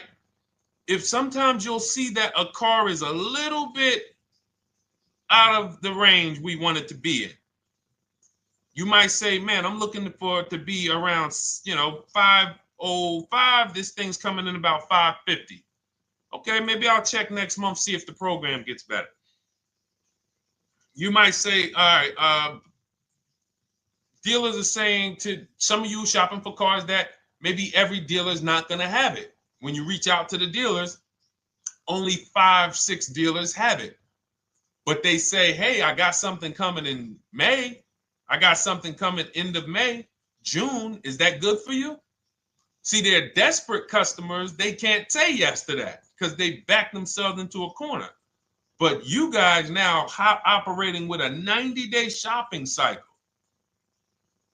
If a deal comes today, I'm jumping on it. But if you got something coming next month, I'm jumping on that. Call me when you're desperate. Call me when y'all have that meeting. Hey guys, we're way behind.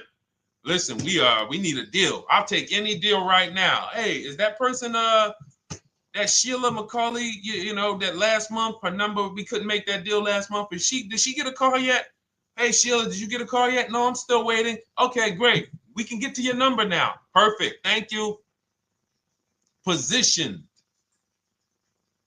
So we want you to be positioned when you use what we teach, whether it's the Cars from Home digital book, whether it's the Shop with Deshone. For those of you who are like, Deshone, let's do this together. I want the checklist videos. I want coaching. I want to be able to pop into the Facebook group, ask around. We can't give you that for $24. No author can give you the support. I got tons of books. There to Be a Man, In His Steps, Tony Robbins' book. None of these authors can give me support for the price I paid for their book. That just can't happen. But some of you are like, you know what? This is a big investment. I want to make sure I have access to, you know, systems for life. That's the Shop with Deshone done for you video checklist. And then you got coaching direct with me in our Zoom calls every first and third Wednesday. Twice a month we do. And then we got our private Facebook group with 1,600 people. And then some of them are sharp as me. I'm telling you, let's look at, you know, y'all know I brag about Rosalie.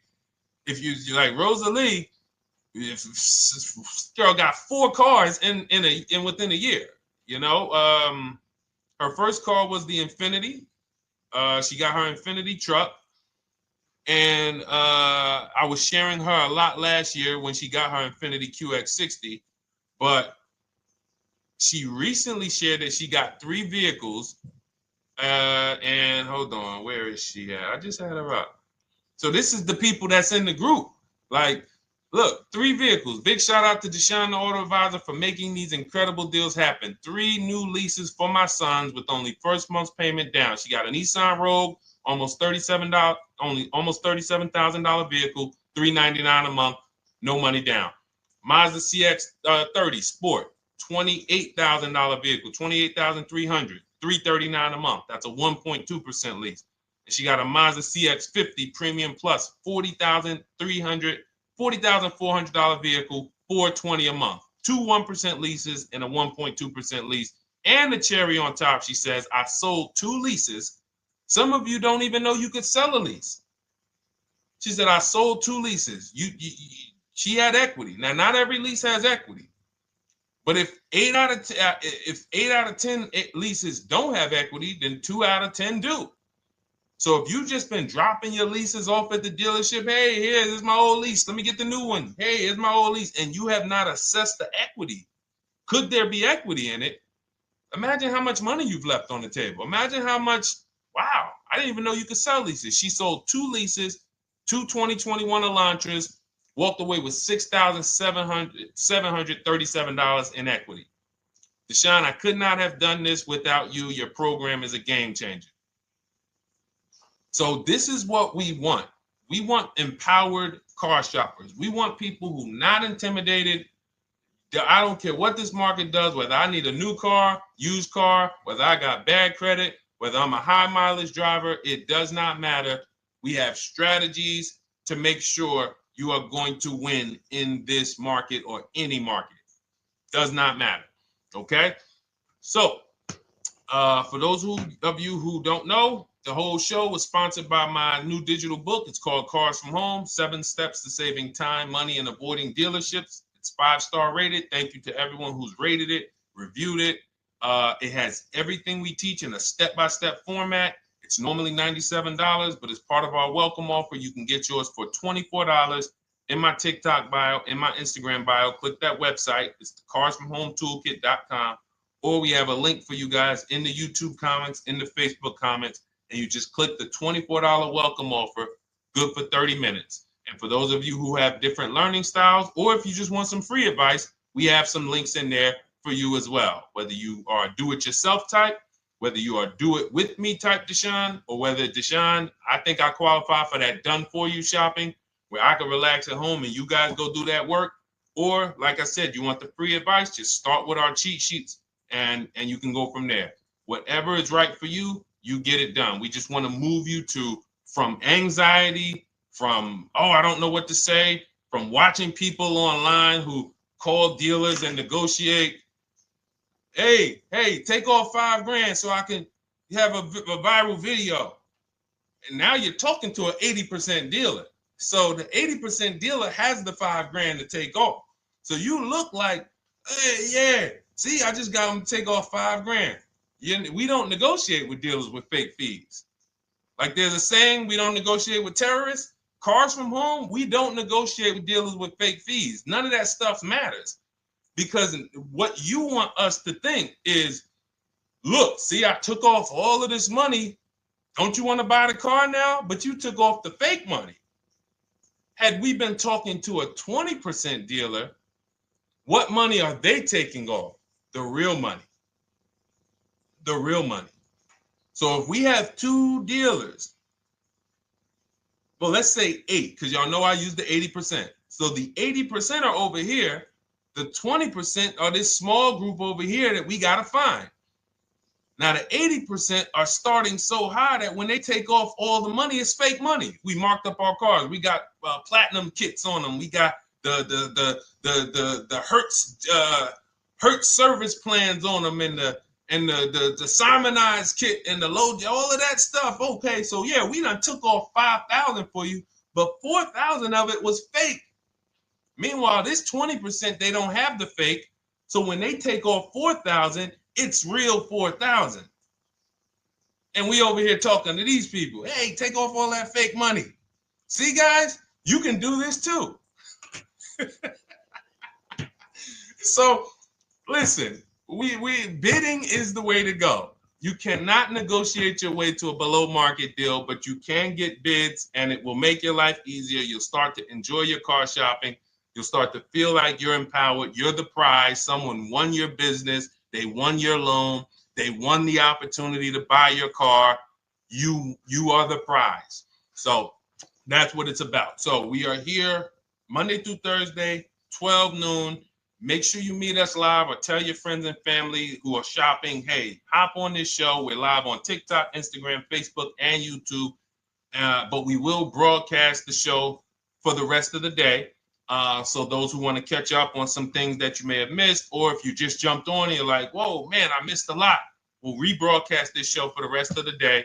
But tomorrow we'll be back, which will be Tuesday, May 6th, 12 noon. Meet us here live. Thank you so much. Welcome to the new followers. Thank you to everyone who gave me gifts. Thank you to everyone who bought a book. Thank you for those of you who are in Shop with Deshone. I look forward to your success stories. Always a pleasure.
And welcome to our Tuesday, May 6th live. We do these live streams at 12 noon, Monday through Thursday. I am your host, Deshone the Auto Advisor. And for those of you who've never met me, I have devoted the last 4 years to teaching people how to get the best deals on cars and to learn all the mistakes that the industry, the car industry, would love for you to continue making, because they make a lot of money when you make mistakes. And so what we do here is we really just do questions and answers. I will teach on various topics that I feel are widely misunderstood, like the subject of leasing. And some of you who are new here, if you've never been here before, could you type a 1 in the chat if this is your first time on a stream? We do these streams about 60 to 90 minutes. And if you're going to get the most out of them, we just ask that you lock in, that you focus, because we will be talking about $1,000 mistakes. Nothing here that we'll be talking about over the next 60 to 90 minutes is hundreds of dollars. You know, I'm not looking to, have you spend some time with me on a Tuesday to talk about how to save hundreds of dollars. No offense, I'm sure that's important to some people, but we are here to talk about things that are affecting your bank account by the thousands every year.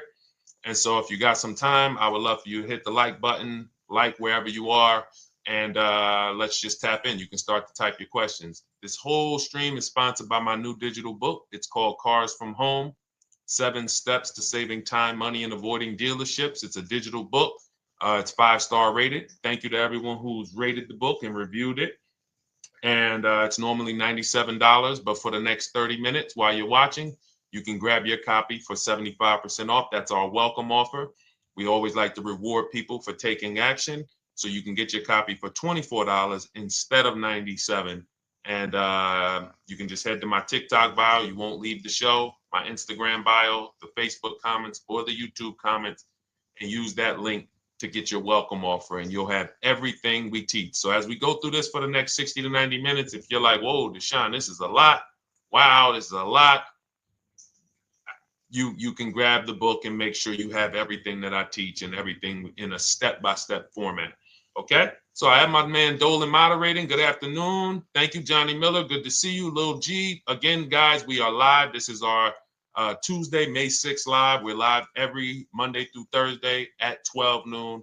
But we do rebroadcast these throughout the day. For those who cannot make them, you can watch the rebroadcast, or if you got to go back to work, we'll be rebroadcasting it for the rest of the day until our show tomorrow. All right, so let's start with the questions. You can feel free to get into it. Okay, do you have to get the extended warranty? This is a great question. This is car specific. A Honda, Acura, Toyota, in most cases, have always had low cost of maintenance and their parts are inexpensive. When you're buying an extended warranty or you're considering it, it is a risk product. It's an insurance plan. So that means you can pay for something and not use it, just like car insurance. You don't necessarily use your insurance until you have an accident. Same thing with an extended warranty. It's an insurance policy. So what you're trying to do with any insurance is see what is the likelihood that what I'm paying for this is going to exceed the price if I did need to use it. So in the case of a vehicle, when you're trying to determine what should I get an extended warranty, there's 2 things that are important. Does this vehicle that I'm purchasing have a high likelihood of things going wrong? We know, and some of you have had cars with histories, and we know there are certain cars, they tend to have things go wrong more than others.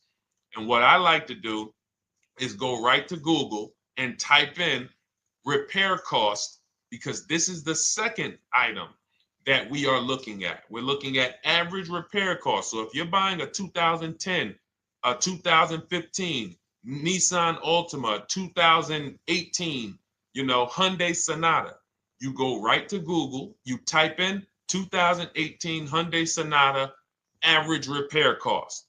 Now, if you see that those typically go on the lower side, then that can take a lower set of risk where you might say, all right, likelihood of these things going wrong on this car is slim. But if you see that the repair cost is on the mid to higher side, that's shifting more risk to if something goes wrong, the cost for you to pay for it out of pocket will probably exceed the warranty. So when I work for Mercedes-Benz, who's new here? Type a 1 in the chat if this is your first time on a stream with us. First time you've ever been here, type a 1 in the chat. First time. What's up, William? What's up, DJ Ant Nice? Good to see you. Maggie, good to see you. Enrique, good to see you. Miko, good to see you. Tetra Washington, good to see you. Jan, good to see you. Claire Clairvoyant, good name. First time, if this is your first time, just type ones in the chat so I know. I don't want to assume anyone knows who the heck I am and what my experience is. Daniel Thompson on Facebook, great to see you. So I worked for Mercedes-Benz for 5 years, General Motors for 5 years, and I ran my own brokerage, my new car brokerage, called Cars from Home. I started it in 2016. Now, when I worked for Mercedes, when people were purchasing a Mercedes, what I would tell them is buy as much warranty as you can afford.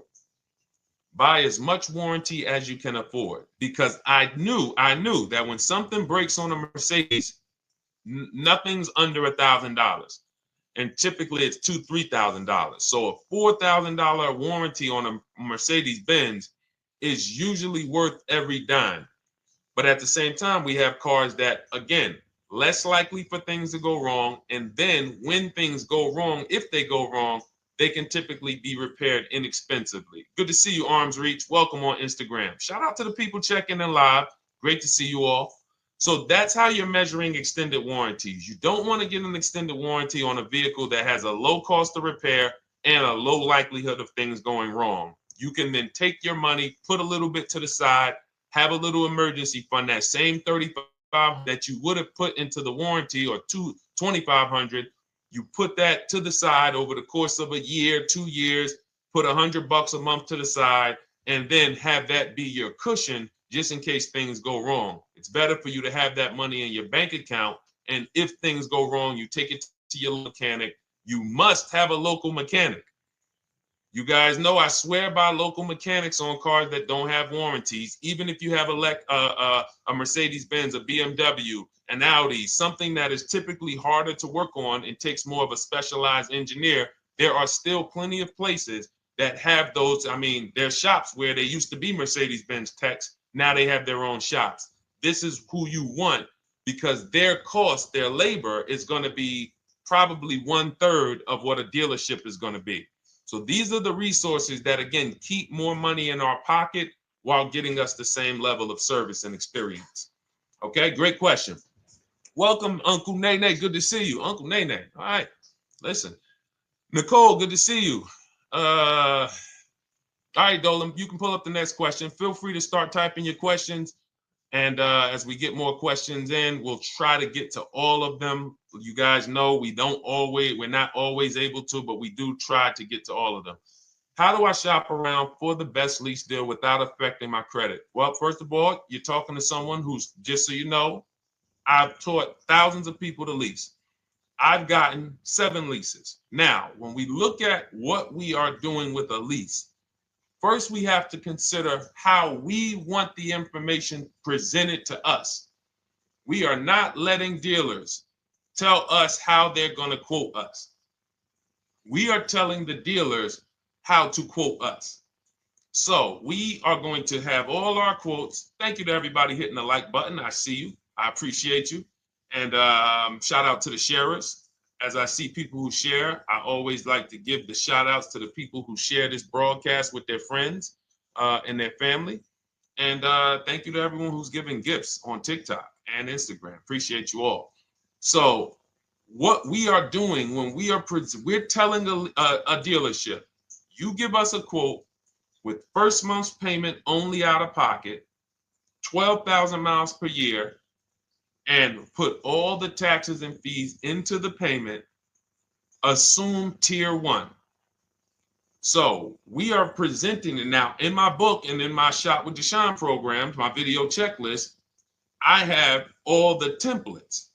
If you're going to do this yourself, you just need to remember how you're presenting this. You can call around to dealerships, because there's 2 ways to do this. Shopping from home.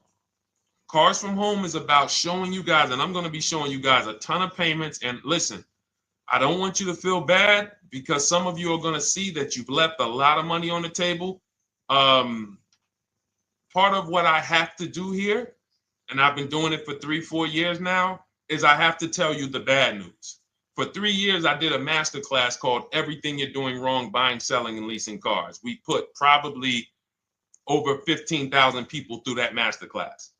But those were people who were willing to hear the bad news They knew, Deshone, I got to hear the bad news to get to the good news. So as I show the difference in the prices that we get and the people who listen to me get, more than, forget about me, the people who are like you, the people who are on a live, saw a video, and then took action and learned and use our processes, the results they get compared to what you're getting. You're going to see, wow, they're saving $3, $5, $7, $10,000 more than me every single car. And so the Cars from Home system is about bidding. It's about turning your car purchase into a bid. You're no longer begging. You're no longer going into a dealership and begging one dealer to sell you a car, and then you go to another dealer and beg them, sell me this car, please take my money, please take my money. Meanwhile, you're not seeing the entire market and the people who would compete to get your business and gladly give you the service that you deserve by giving them a $30 to $50 to $100,000 transaction, which is what your car purchase is. So now so the big thing to understand right off the top is, now I need to learn this bidding. I need to learn to get multiple offers. So you can do this by phone. You want to do this by phone, you can call around, but you must give them that information in order for you to compare the deals the right way. Lynette, good to see you. Christina, good to see you. Melvin, good to see you checking in. Rudolph, I see you. Once you actually give them that information, 12,000 miles per year, first month's payment only, due at signing, taxes and fees in the payment, assume tier one. I want the tier one offer. Even if you think I not qualify. Now, if you got a credit score above 670, all your FICO scores, most of you will qualify for most tier one leases. So you want to see, what does this look like as I get my offers?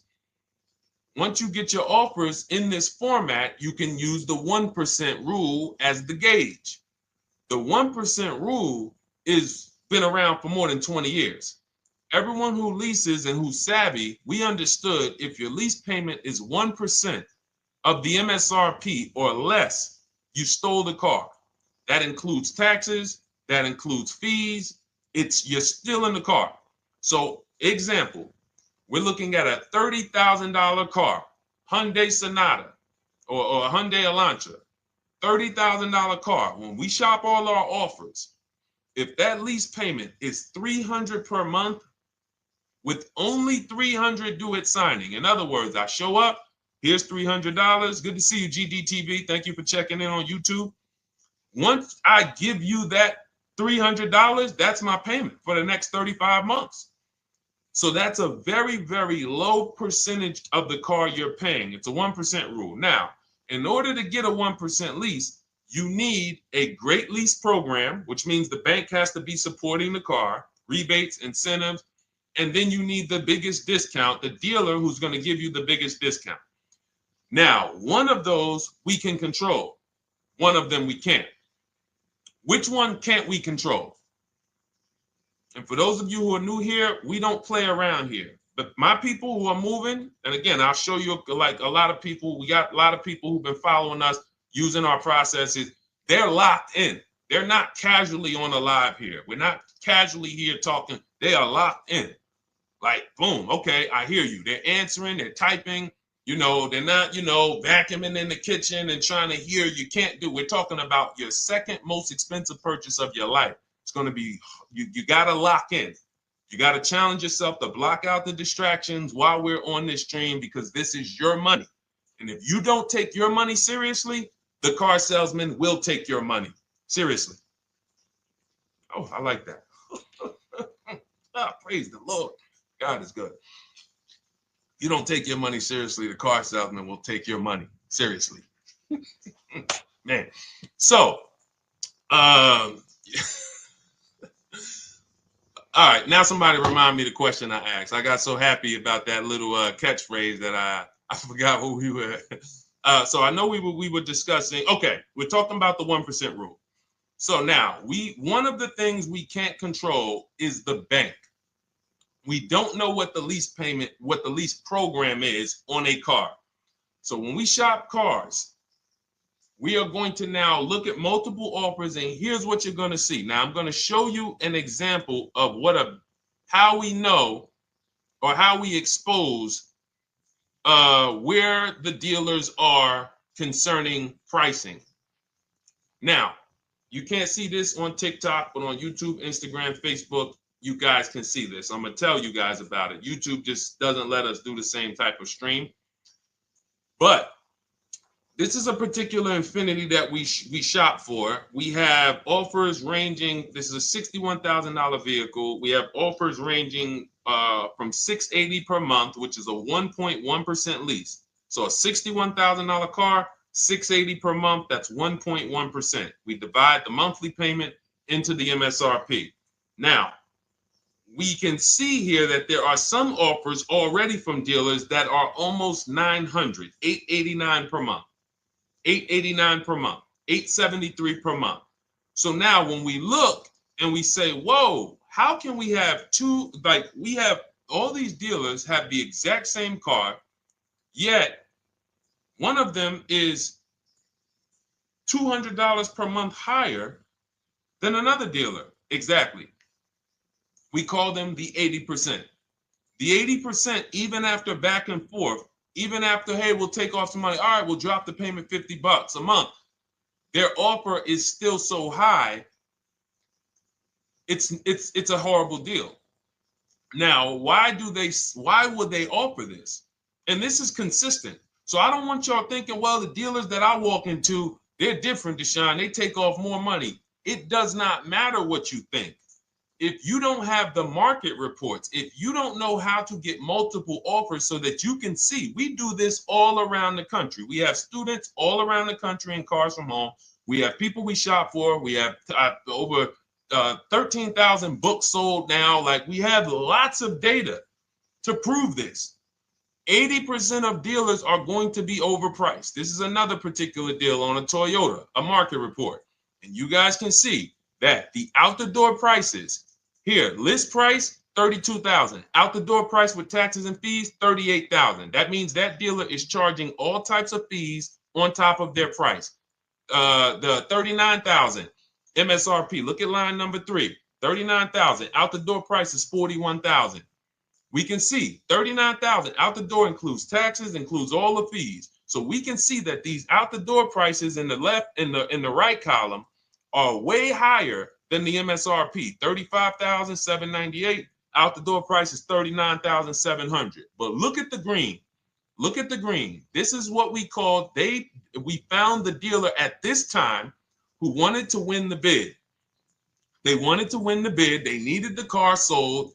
This is a rotation. We don't say to them, wow, they won the bid one time, so they must win the bid all the time. No dealer can win the bid all the time, or they'll be out of business. But in this particular case, at this particular time, for this particular client, this dealer said, we're going to sell this car for that's $35,500, and out the door with taxes and all the fees, $34,994. That is a over $4,000 discount off this vehicle. When all the other dealers are, not only are they not giving you a discount, they're charging over list. And they might come and say, all right, we'll take off $500. We'll take off $1,000. We'll take off $1,500. They might start so high with you guys that you think, wow, they started up here and I talked them down. They took off $3,000 from me, but they already were $3,000 in fake fees, protection plans, and all of this padding, dealer adjustments, which is fake fees. So whenever they say, because the dealer gets a minimum of a 6% profit margin, from list to invoice, we have profit. From invoice to holdback to triple net, we have money. That's all the profit margin. On top of that, when we add a dealer adjustment, what we're saying is we're going to sell this car to someone who does not have the skills to find our competition. And they're going to come in, and if we got to take off $2,000 to make them think they won, this is what we're going to do.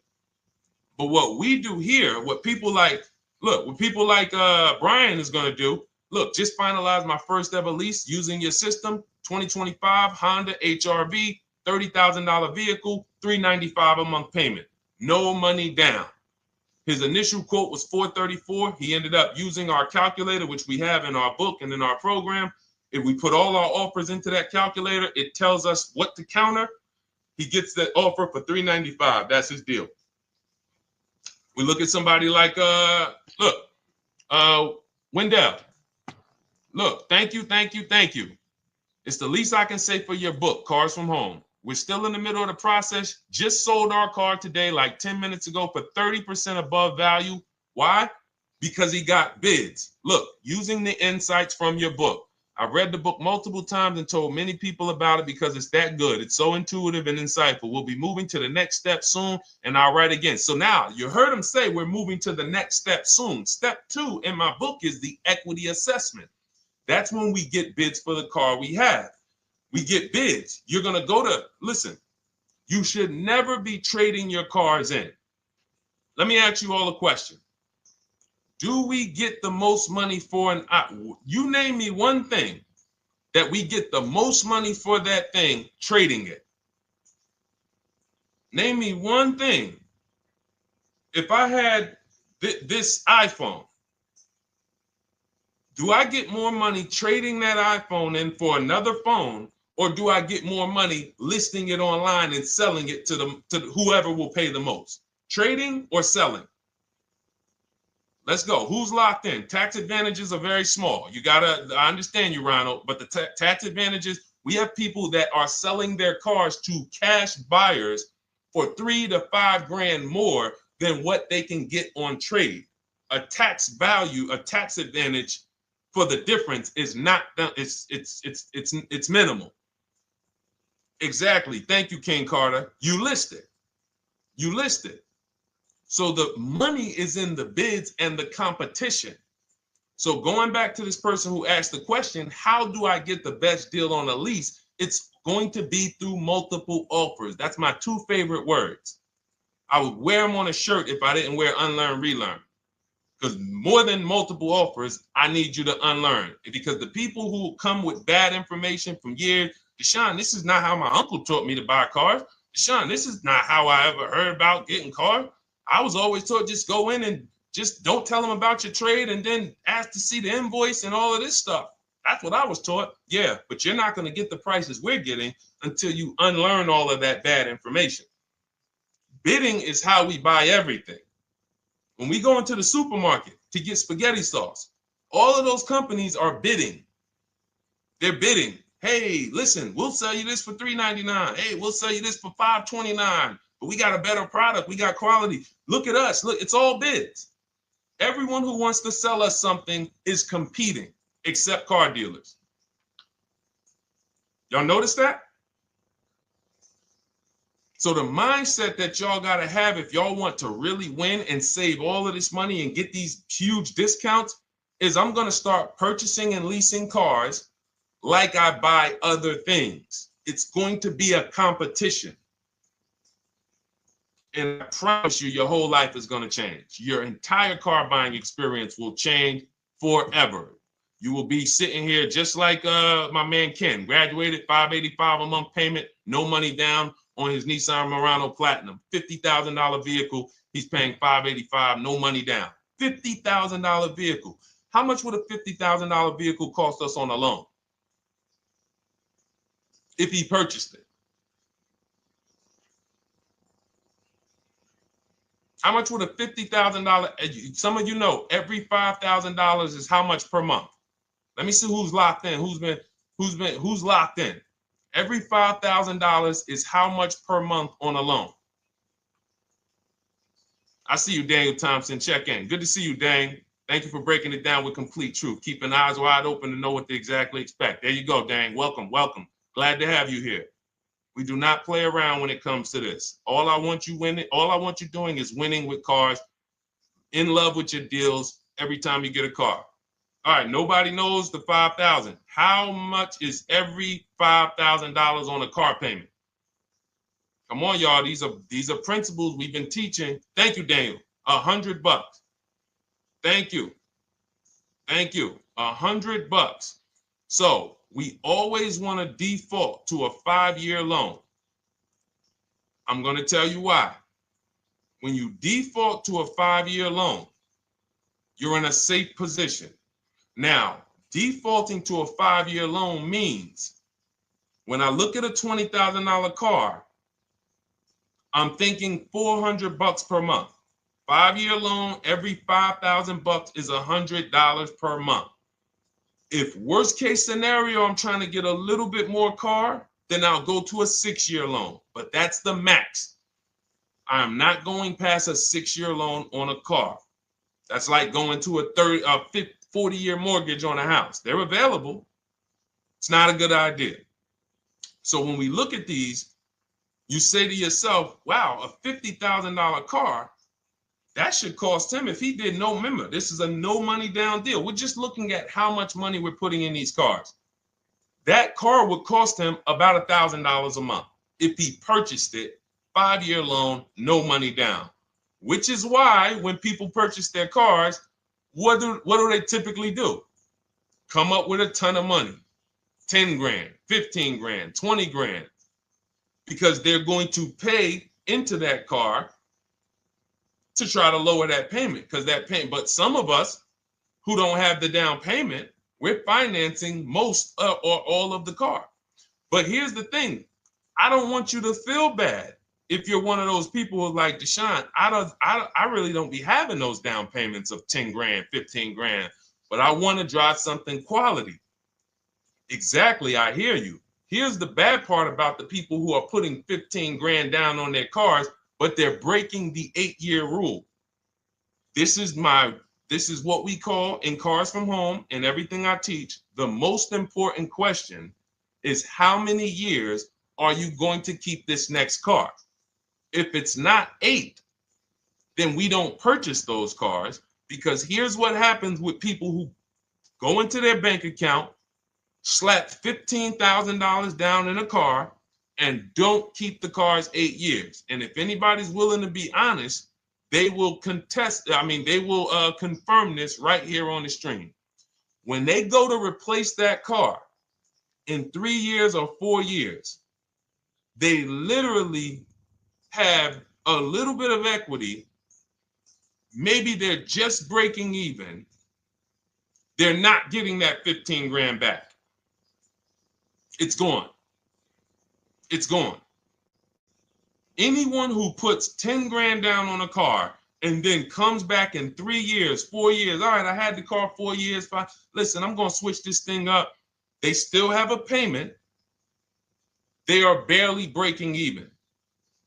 Meanwhile, their payment was 400 or 500, almost double what it would have been if they leased a car, got a below market lease, and they drove a car, no warranty after 3 years. They're driving an inferior product.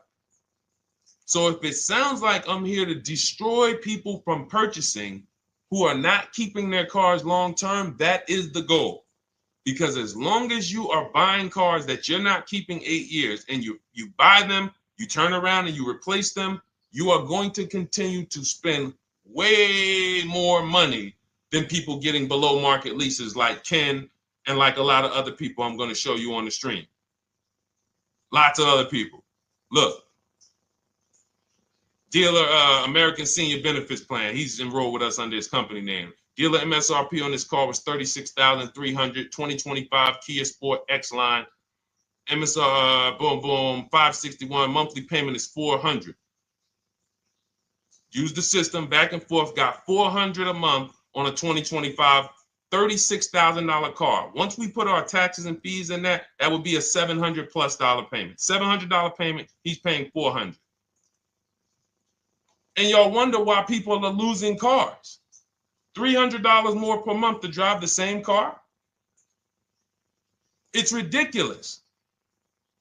Imagine somebody like you, when you learn, now you're pulling up. I'm going to tell y'all one more story, and then we'll go into some more questions, because you might not remember what I'm saying.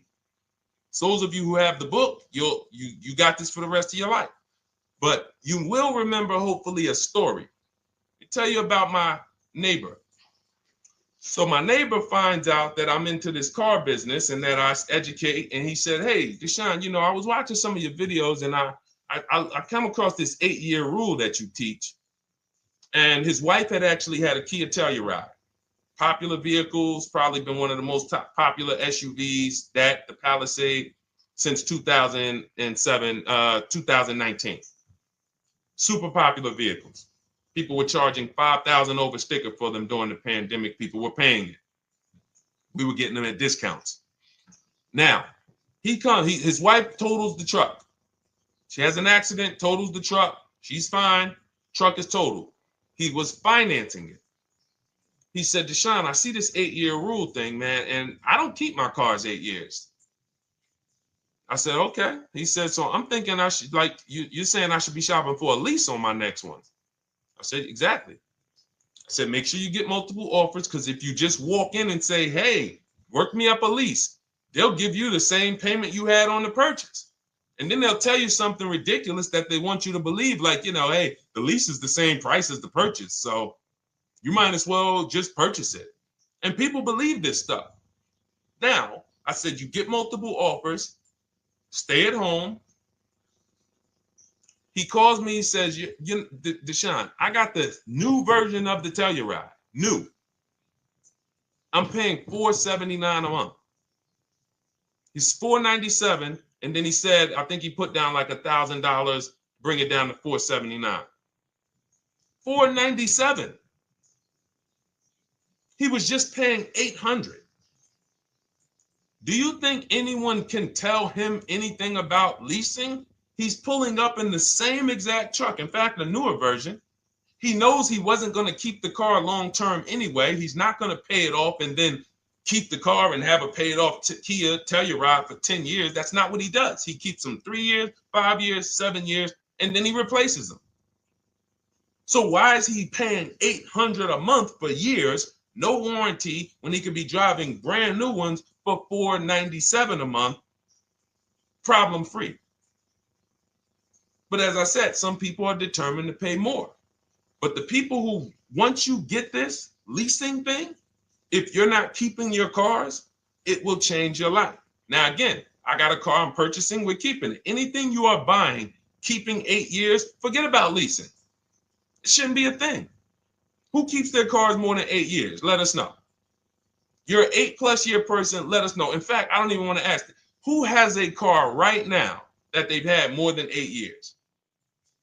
And then we'll answer. I want to get Kathy's question too. And then let's get some purchase questions. Let's get some used car questions. Let's get some bank financing questions. We do it all here. But one of the most misunderstood subjects is this leasing thing, and it is costing you guys thousands of dollars every year. And you're driving old cars with no warranties, paying high payments on them because somebody told you you should be purchasing cars. I'm here to tell you they owe you money. They owe you money.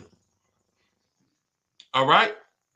So who has a car right now that they've had more than 8 years? Let us know. How many years have you had it? And by the way, for those of you who just joined, this is our Tuesday, May 6th live. We are live every Monday through Thursday at 12 noon Eastern time. So for those of you who are here catching us live, that's when we're live. We will rebroadcast this and replay this show throughout the rest of the day for those who could not catch it, or if you had to jump off, go back to work. You're like, oh, I got to go back to work. You can catch it on the replay throughout the day. But we are live Monday through Thursday at 12 noon. So welcome to the people who are here. EJ, driving a lot of miles does not matter. Let me break this down for you. So right now, let's go to somebody who else has a lease. Let's look at, because who's heard with leasing you can't drive too many miles? Who's heard that, right? Type me if you've heard that. Let's go. Type me if you heard that. Come on, where's the locked in people at? I see Kathy, I see EJ, I see DJ Ant Nice, I see XP. All right, I see Mr. Slim. Welcome to the community. I see Rhonda. All right, where are the locked in people? Instagram, where we at? Locked in. All right, dang, I see you. Jamel. All right, perfect. So, Sherry, I see you. Sherry Baker on TikTok.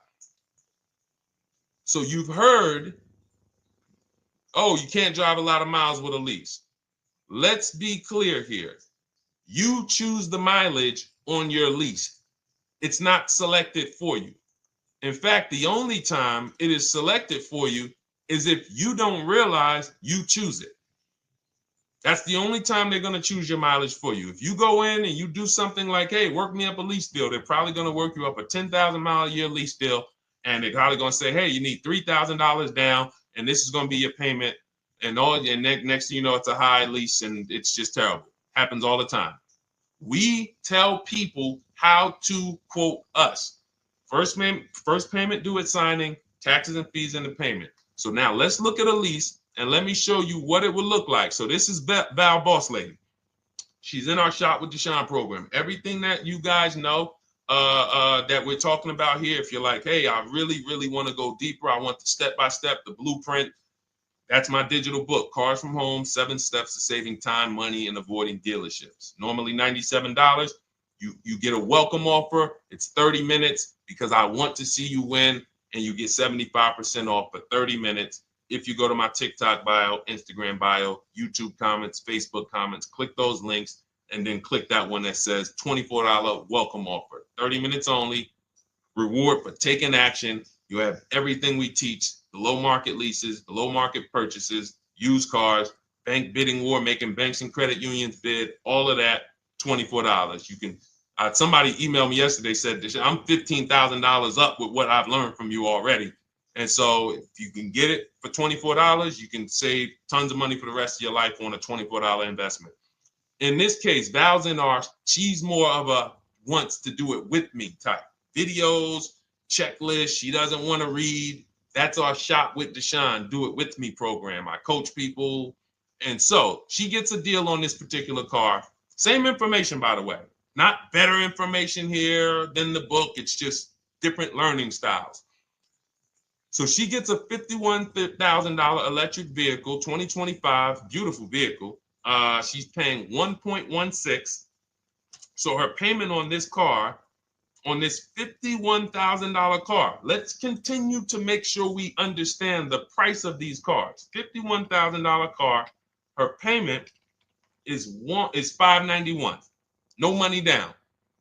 Now, some of you might say, wow, if I got $591, I'd probably put like $3,000 down, bring it down to $499. You could do that. That's how we can do. We can do that because she already got an incredible deal. Then we're just determining how we want to structure our payment. And thank you for everybody sending me gifts. I appreciate you. Thank you for all the badges. I don't take it for granted. And thank you for everyone who's hit the like button. Those of you who are double tapping the screen. Every time you hit something on TikTok, you like it, you double tap the screen, you keep running those likes up. We appreciate you. It does matter. It helps spread the word. So let's say Val wanted, she's a high mileage driver like EJ. Let's say, EJ, how many miles per year do you drive? 20,000, 25,000? Let us know. I'm gonna show you why. In my book, I have 2 strategies for high mileage drivers. I'll tell it to you guys right now. How many miles a year do you drive, EJ? 25,000, 20,000? Those are both high. Let us know. Or if anybody, else, because, anybody else who's a high mileage driver, let us know. How many miles? 26. All right. Thank you, EJ. So let's just round that to 25 for now. Let's just round that to 25. So let's say instead of her $591 payment for a $51,000 car, now you could shop for a $30,000 car and you can have a 1% payment. If it was, a similar deal, you'd be paying $300 a month. In her case, she has a $51,000 car. She probably wanted a nice SUV that looks beautiful, that some other people are paying $1,000 a month for. She's paying $591. But if she wanted to bump it up to 15,000 miles a year, she'd be paying another $30 more per month. She'd be paying $620. Now, if she wanted to bump it up to 20,000 miles per year, she'd be paying probably another $80-90 per month. So she'd probably be paying $700 to drive 20,000 miles per year. Now, let me tell you guys, because some of you guys who are like, yo, man, those payments are high. We're talking about $50,000 cars here. So if you were shopping for a $30,000 car or $35,000 car, naturally, if we took the same exact numbers, let's take a $35,000 car, 1.16 lease. That's a 406 payment, probably $399. So now, in order to go, and let's say you're a high mileage driver, just like EJ, you want to add another 15,000 miles to your lease. You're probably going from 400 to 550 or 575. But you have all the mileage you need. And here's the beautiful thing about that. If I'm paying $175 more per month, but I get all the mileage I want, and when I drop this thing off, I get a new one, I don't have to worry about negative equity, and I put no money down. That is way better than what most people are doing out here, what everyone's doing. Because I'm gonna tell you what most high mileage drivers do who don't put money down. They will go in, buy a car, take a super long loan, 6 years, 7 years, just so they could afford the payment. Now, here's what happens. They drive the car, they put 25,000 miles a year on it. They come back in 3 years or 4 years, and they say, wow, I got 100,000 miles on this thing already. Let me go and swap out the car. What situation are they in at that point, guys? You put 100, you got a 6-year loan, average loan. You drove 25,000 miles per year. You put 100,000 miles on the car in 4 years. You come back, you still have 2 years of payments left. 15 grand negative equity. I used to see it all the time. Thank you, I am rich. Locked in on Instagram. I see you. Locked in. See it all the time. Every car salesman who has dealt with a normal 25,000 mile high mileage driver that does not keep their cars sees it all the time. They come in, yo, man, what you do for a living? Man, yeah, I do DoorDash, I do Uber. Oh man, I work in sales. You know, I'm on the road a lot. You know, I'm here. You know, all right, I want to replace this thing. I got like 110,000 on it. Okay, you still got a loan on it? Yeah. All right, we already know you got negative equity. Then we appraise the car. All right, the car's worth like 7,000. How much you owe? Man, you owe 19,000. All right, well, what can I do? Can you get me into something? Roll that loss all the way over. On top of that, you finance the car, so your payment is high. You finance the whole car, so you're paying a high payment compared to if you had leased, just literally shop for your leases, added your miles to the lease that you needed. You're paying $175 more per month. You got a brand new car. And I'm going to tell you, I did not make this up. I learned this from someone. A lot of what I'm teaching you, I learned from my clients when I was in the dealership. This guy, I worked at Hyundai for six weeks. Man, this dealership, the owners got indicted. I got out of there. Way before the owner got indicted. It just had straight up highway vibes, like the worst you could ever imagine. As I was in there for 6 weeks, I was a manager. I enjoyed being a manager. We did a lot of deals in my department in 6 weeks. But I said, I am out of this place. Anyway. But I learned something very valuable there. We had a client a customer was returning his lease on his Hyundai Sonata. Guy comes and I'm grounding the lease. I'm doing the paperwork for him. He has 72,000 miles on the car. 72,000 miles. I said, how the heck? I said, you lease this? He said, yeah, I always lease. That's all I do. He said, I used to buy my cars every single time I came. I had to put large down payments, 10 grand, and then I'm still having negative equity when I come to trade it in. I'm having high payments. It's ridiculous. I looked at his payment, and let's say the average payment for a good deal on a Sonata at that time was $300, $325, whatever it was. He was only paying like $550. He was only paying like $150, $175 more per month. He had a 25,000 mile a year lease. And that's what he did. I drive these cars. I'm on the road. Boom, boom, boom. I change my tires. I do my maintenance. 3 years. It's a fixed cost. There's no variable cost. I don't have any surprises. I'm not getting hit with a negative equity bill that I got to transfer, which means when I transfer my negative equity, I get less car on the next transaction. Because if I got to bring over 15 grand of negative equity, that's probably 300 a month that I'm paying for my old car when I get my new car. So if my new car was 400 a month, but my negative equity is another 300 a month, I'm getting less car for my money because now I got to take all those losses and bring them over to my new car. This is high mileage drivers and people who don't understand leasing. That's why you're losing so much money. And when you just flip the switch and realize Deshone is not talking to me emotionally, I am not talking to you about never do this, never do this, like these other people who say this, do this. This is how you buy a car. They never talk numbers. Y'all notice that? You notice that, right? You never hear them talk numbers. It's always never do this, always do this. This is the worst way to do this. This is the most expensive way to do this. This costs you the most money. They never talk numbers, though. That's why everything I do is to show you the numbers.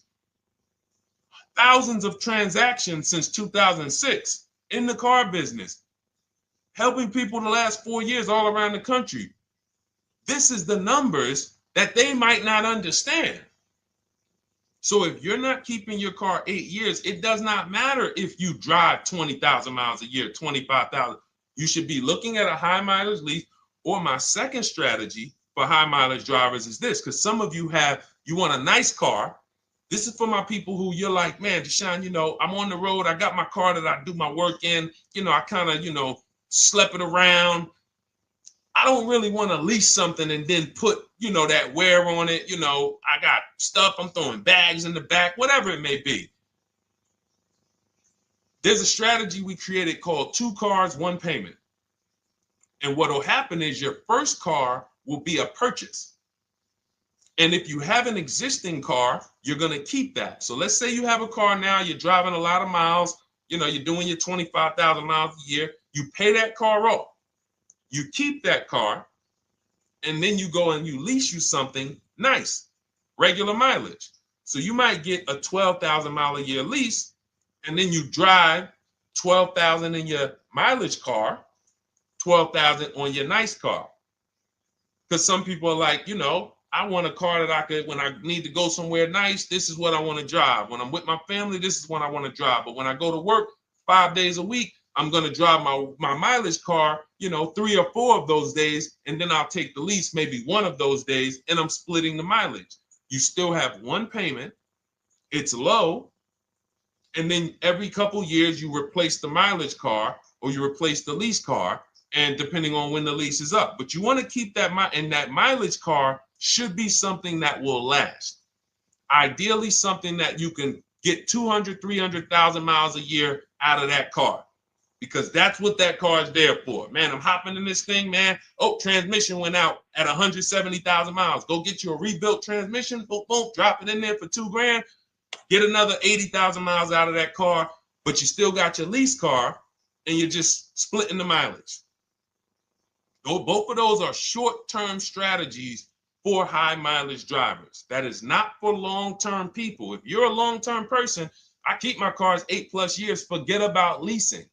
You should just be finding the best deal, below market purchase, keep the car, something you can keep for 8+ years. You can put 30,000 miles a year on a car 8 years in a row. If you get the right car, and in 8 years, you got 240,000 miles, and then you replace it. Forget about leasing.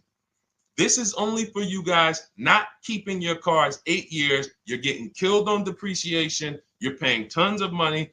This is you are the people who should be leasing. Okay?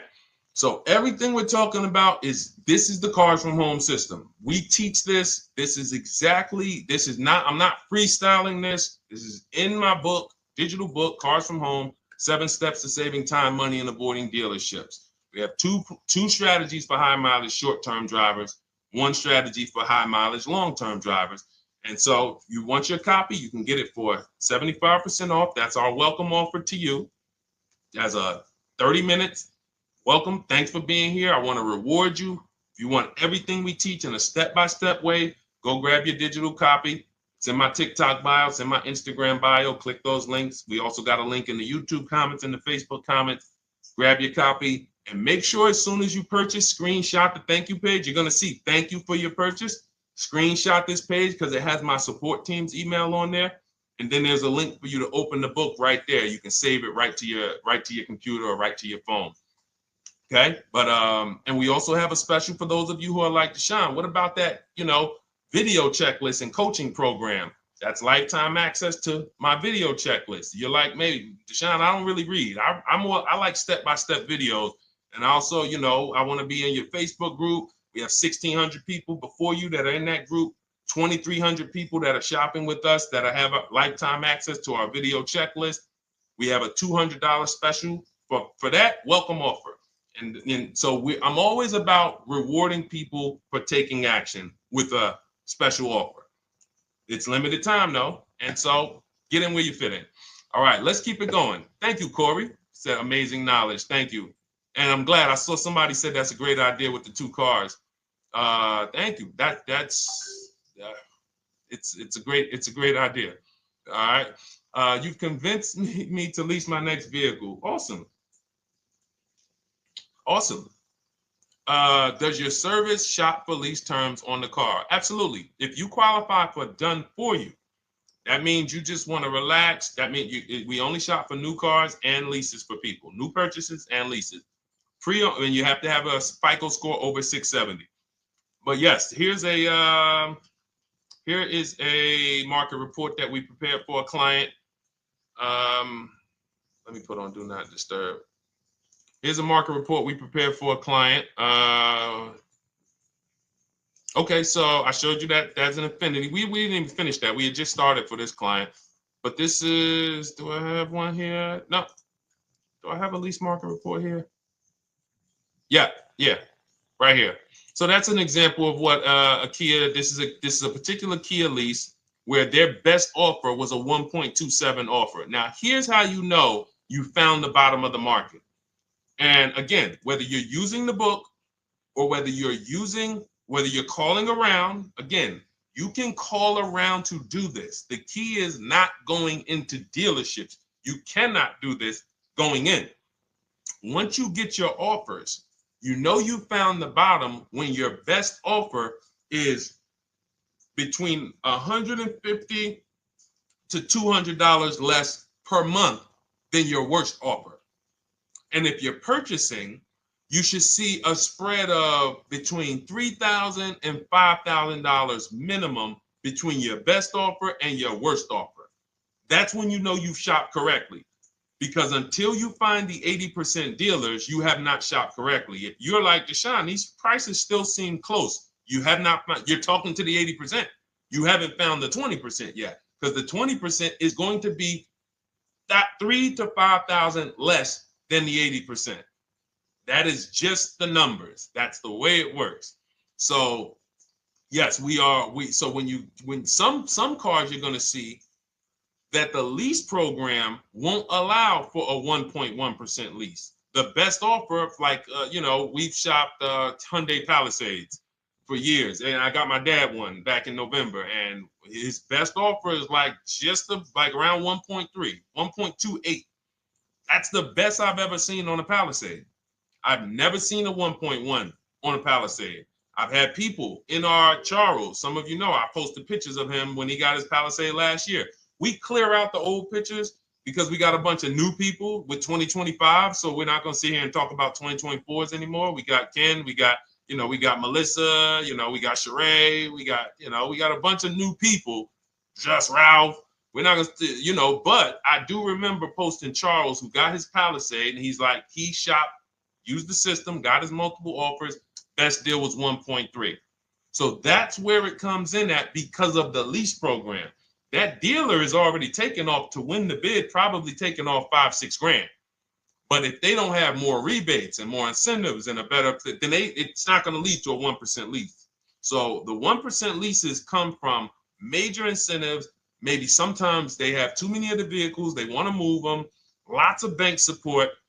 But what I tell you is you should be looking for between 1.25 and 1.5. That's how you should budget for a lease, between 1.25 and 1.5. That's a great deal.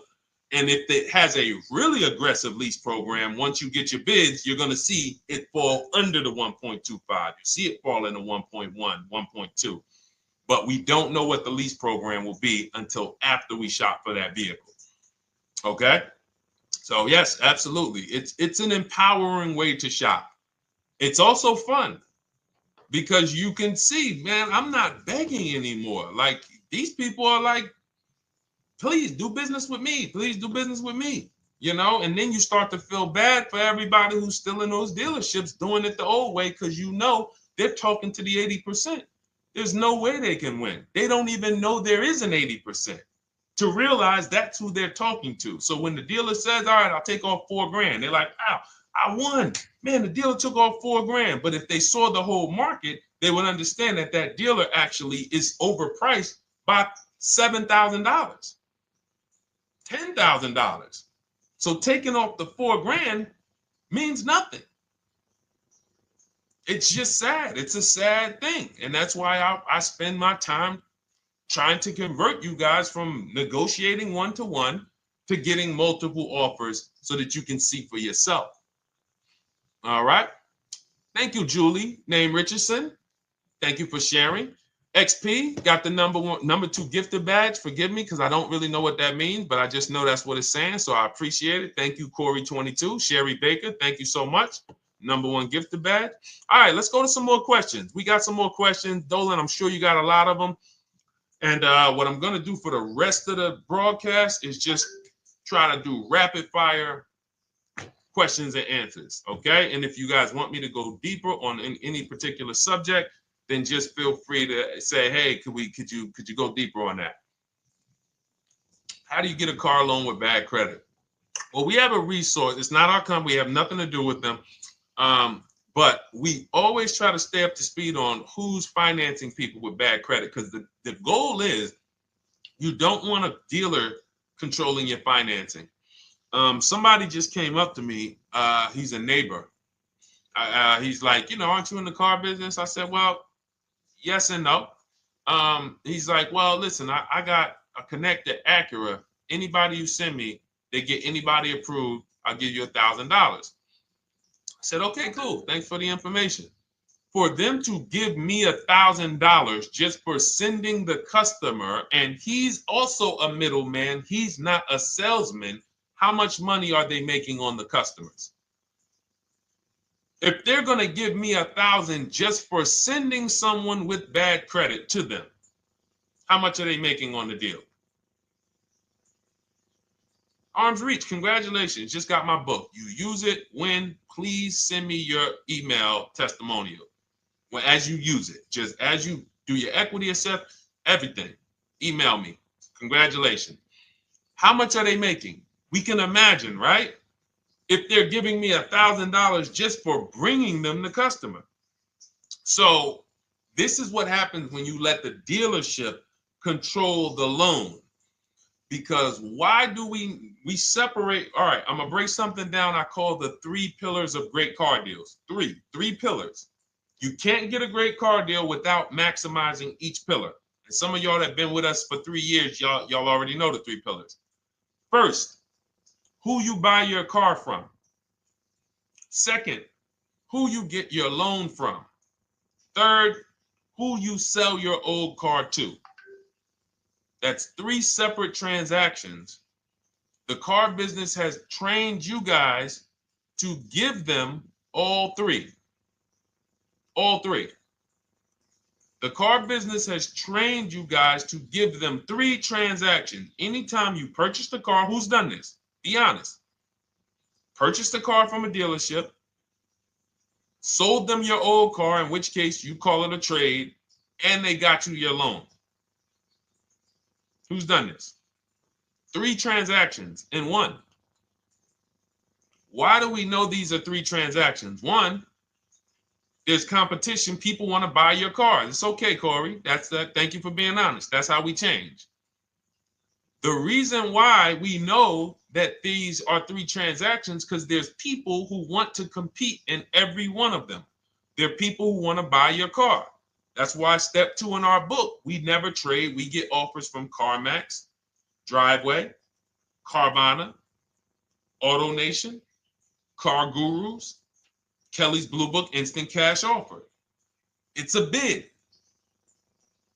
We just had someone sell their lease. Miss Hickman, she sold her lease, made $4,700 selling her lease. CarMax won the bid. Drove the car for 3 years, had equity. She dropped her lease off. They gave her $4,700. Won the bid. That's one pillar. Second, who I'm going to get my loan from if I'm getting a loan. Those of you who are paying cash or leasing, this is not a pillar. But we need to bid out our loan. We had a great talk yesterday on our show yesterday where I asked, who do you guys get your loans from? Most people said the bank, the credit union, the dealership. One person said the right answer, whoever gives me the best APR. That's the right answer. And then we have who we buy our car from.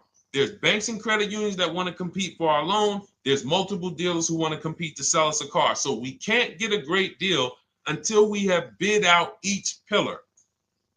And that's why when we have bad credit, if we let the dealer now control, this dealer has a car. We didn't bid out that car to find out, is it a great price? Now they're also giving me the loan and they're charging me 25%. We didn't bid that out to see, is that the best loan I could get, even with my bad credit? Is that the best loan I can get? So the key, what you want to do first, if you have bad credit, is I'm online looking for anyone who will finance me with bad credit separate from the dealer. I'm not going to Carvana.com and saying, hey, you can get a car with us you can get a loan with us as long as you buy a car from us. You're mixing the transactions. You're taking away my ability to get bids. I'm finding someone you should check out. There's a resource. Oh my goodness, what's the name of the company? It's in my book, but I want to give it to you. Goodness, it's slipping my mind right now. Send me an email or a DM, because here's the thing. If you use just that part and get the loan funded, but you don't know how to bid out everything else and structure your transactions, and are you keeping the car 8 years? Because if you're not keeping the car 8 years and you're like, Deshone, I hear you talking about leasing. I'm not keeping my car 8 years, but my credit's not good.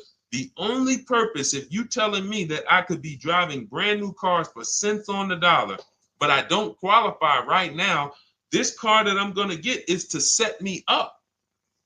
So I'm not going to get a $30,000 car. I'm going to get me a $12,000 car, $10,000 car, the cheapest car I can get a loan on, so I can establish a payment history. And once I establish a 2-year payment history, yeah, I'm going to drive a car less than what I could drive. I got the money. I could afford more than this. But you're not setting yourself up for the right transaction. You should be setting yourself up and saying, all right, I'm going to sacrifice with this car, drive something that I know this is not my ideal car, but I'm going to build 2 years of payment history. So when I go and I swap into my lease in 2 years, I'm out with a brand new car. I'm paying cents on the dollar, and I won. But it was a plan. It was a long-term plan. This is the second most expensive purchase of your life. You can win every single time, or you can lose and set yourself and your family back 5 to 10 grand each car or more. Every time you get a car, it's 5 to 10 grand more you're coming out of your family's bank account than what could have. Then you got the car breaking down. Now you got tow trucks, all because you don't have an actual plan you're rolling out. And that's what I see a lot of people do with bad credit. Oh man, I got bad credit. I'm just going to go and get me something. I could afford $600 a month. And they go and buy the most expensive car. But because 25% interest is on the loan, they're not getting the most car for their money. Now, 3 years down the road, they're going to pay the high payment, still have negative equity because the interest is so high, and then they go and swap and do it again. And because the payment's so high and the car is older, because they want something fancy, but they really can't get that because, again, the interest is high. That's eating into their budget.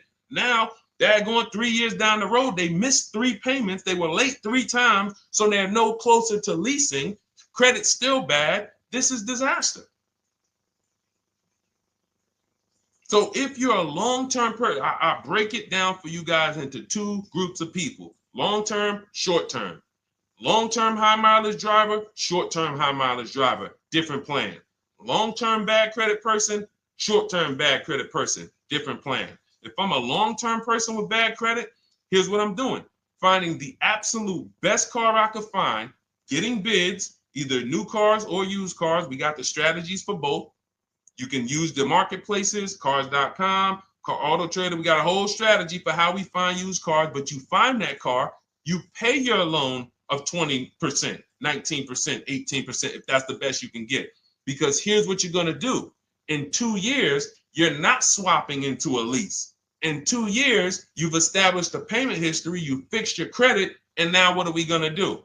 You got a quality car. You're not thinking about trading it. You're not thinking about replacing it. You're like, man, this is my car. It's a great car. I'm just paying daggone 20% interest. What do I do now after 2 years? Now that my credit is good because I got a quality car, dependable car, I'm focused on fixing my credit over 2 years. What am I going to do after 2 years? Anybody?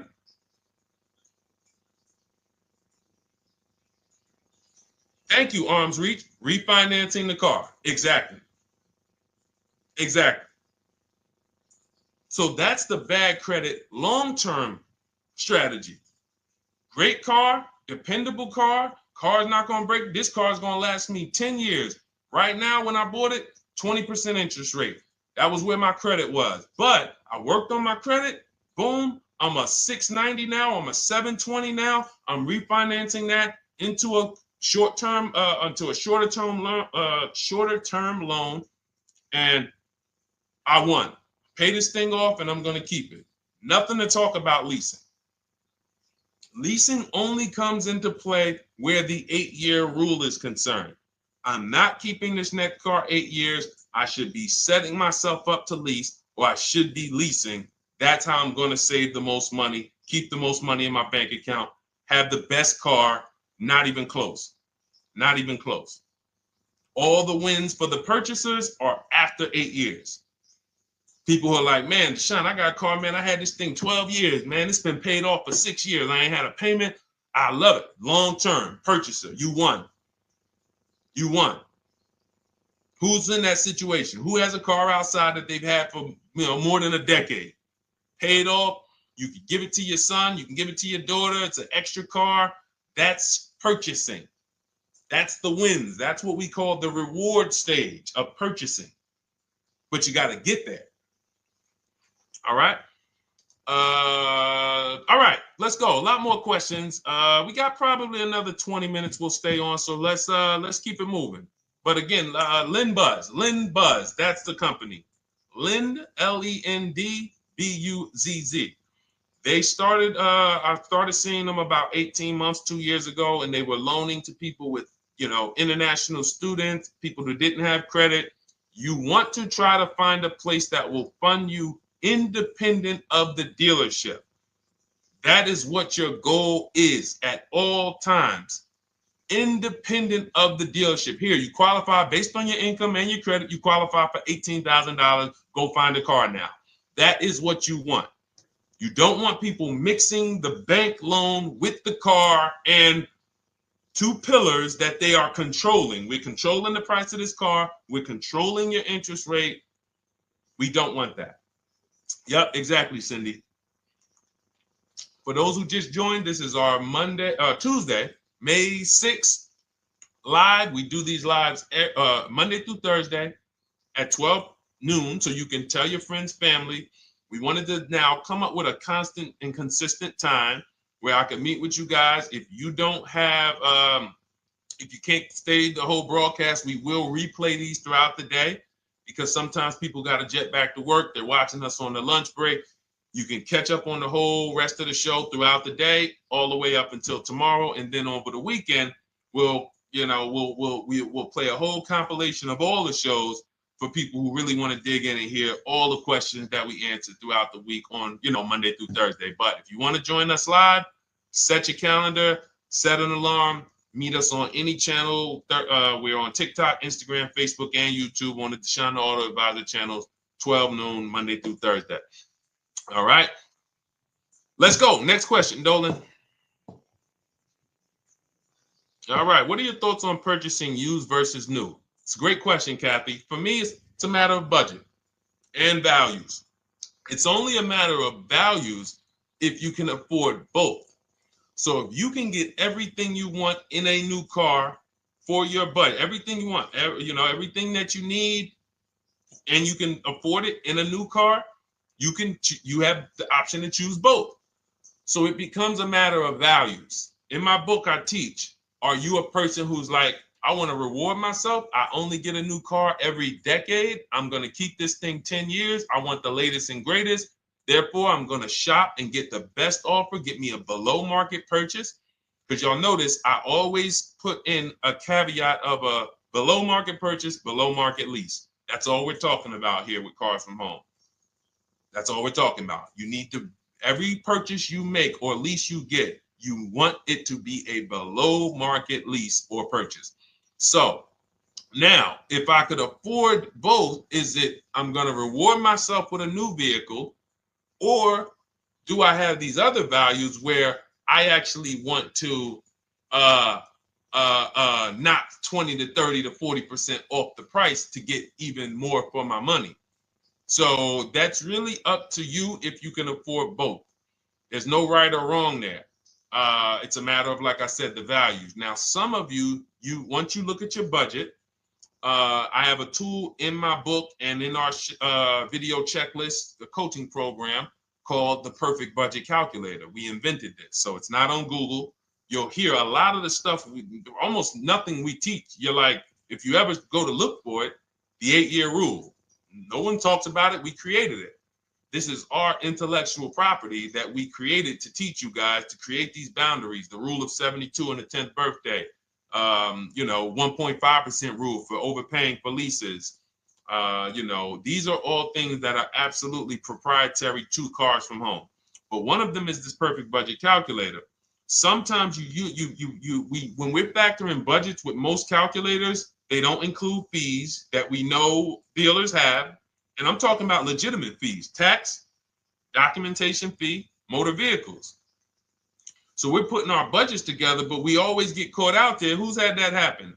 You got it all figured out. You get to the dealership, you bought the car, and they're like, well, what are you going to do with the fees? Because you got $3,000 in taxes and fees. And you're like, whoa, where'd that come from? Sometimes they're lying and sometimes it's legit. But none of these calculators factor in the fees and everything like that. So we created this Perfect Budget Calculator that does.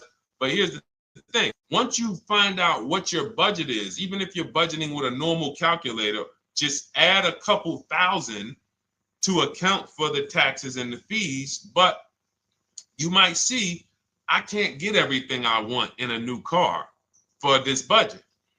Everything I need, I can't get for this $24,000, in which case I need to go and look for a pre-owned one.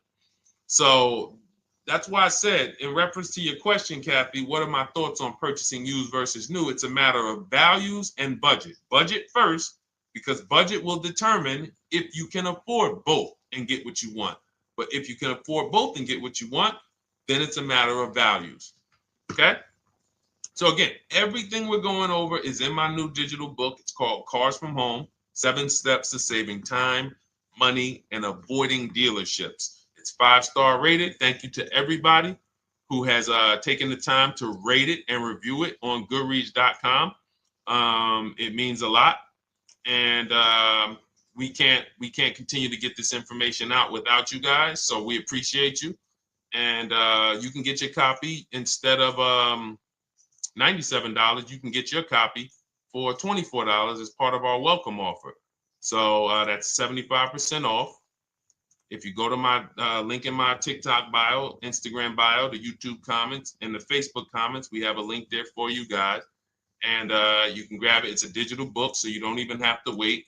It'll be in your inbox by the time you jump off the stream. But make sure when you get it, you screenshot that thank you page, because it has my support team's email. Sometimes you may be rushing, you're trying to get back to the stream and you type your email in wrong.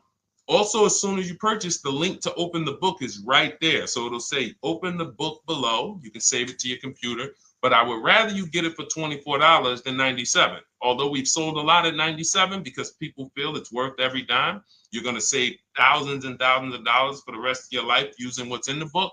Your first transaction, you probably save $4,000 to $6,000 to $8,000 depending on the car. So $97 is great, but $24 is even better. All right. And for those of you who have a different learning style, you'll see in there, shop with Deshone. You're more of a do it with you person. Do it with me, Deshone. Okay. We have lifetime access to shop with Deshone, and I coach you personally for 6 months. So we jump on Zoom calls twice a month. And some of you who may qualify for done for you, just do it for me. If you qualify for that, we have a welcome special for that too of $300 off. So get in where you fit. And those of you who are new or you're like, Deshone, I like what you're talking about, but I still don't trust you. You can start with our free cheat sheets. So just start somewhere so that you can start to reinvent how you're car shopping. Magley, how are you? Oh man, of course I remember you. Following for years. You actually were following me from the time God blew me up on TikTok. That was 2021. So I absolutely remember you and I appreciate you. And yes, it's so good to see you. Absolutely. Absolutely good to see you. All right, Dolan, we got a couple more questions. We got time for a couple more. Let's try to go as fast as possible. The discount for the book is not working. It says time ran out. It's 30 minutes. I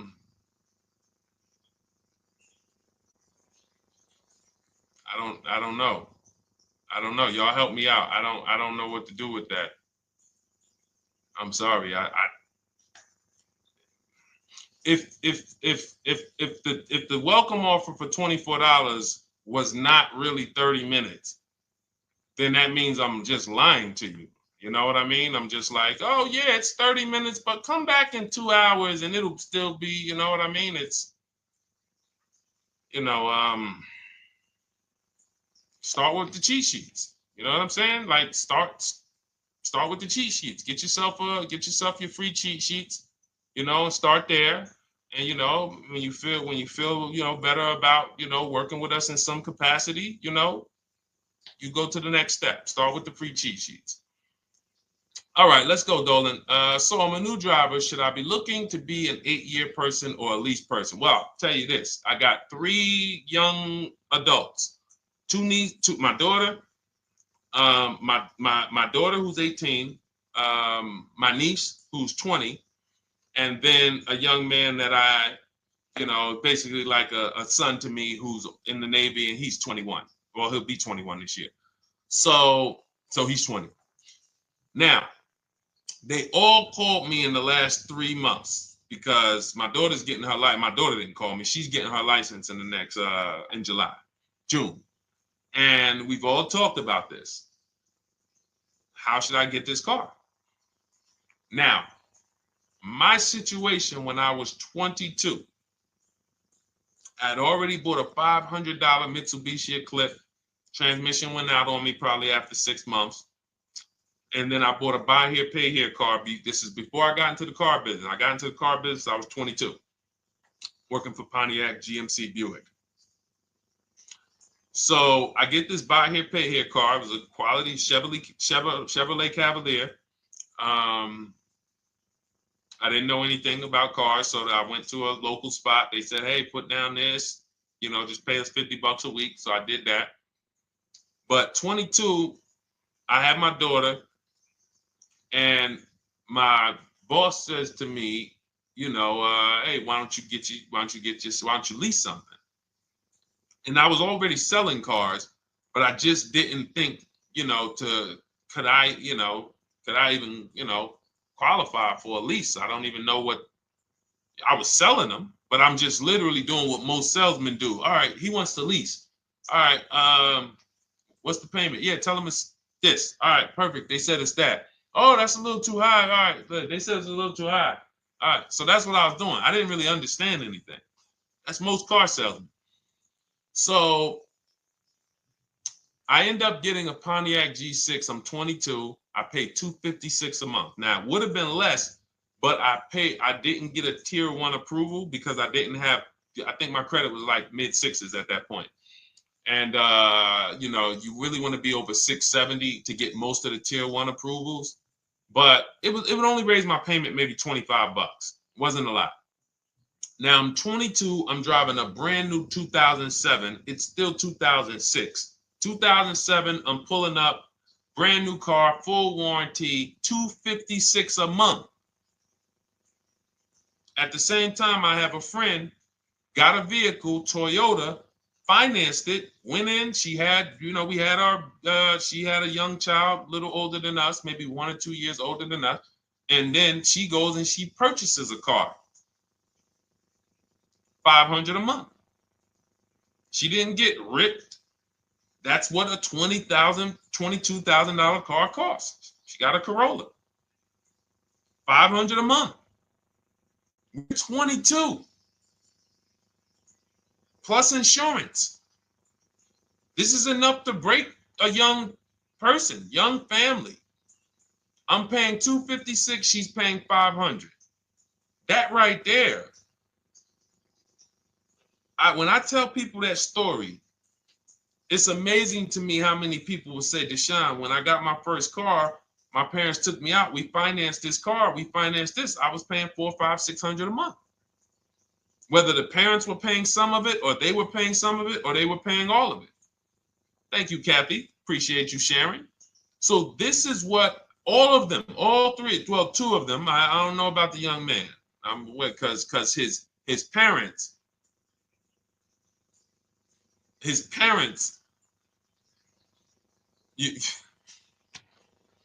I'm not going to override your parents. And if your parents tell you that they think you should buy a used car or buy a good, then okay.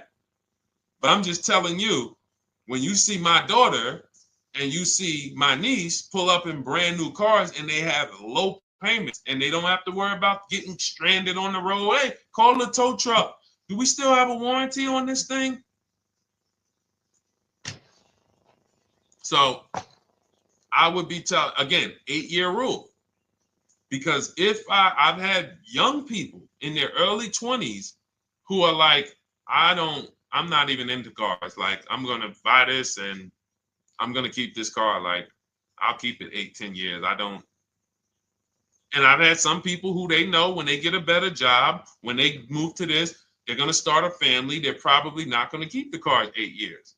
So it still goes back to the 8-year rule. Always. Always.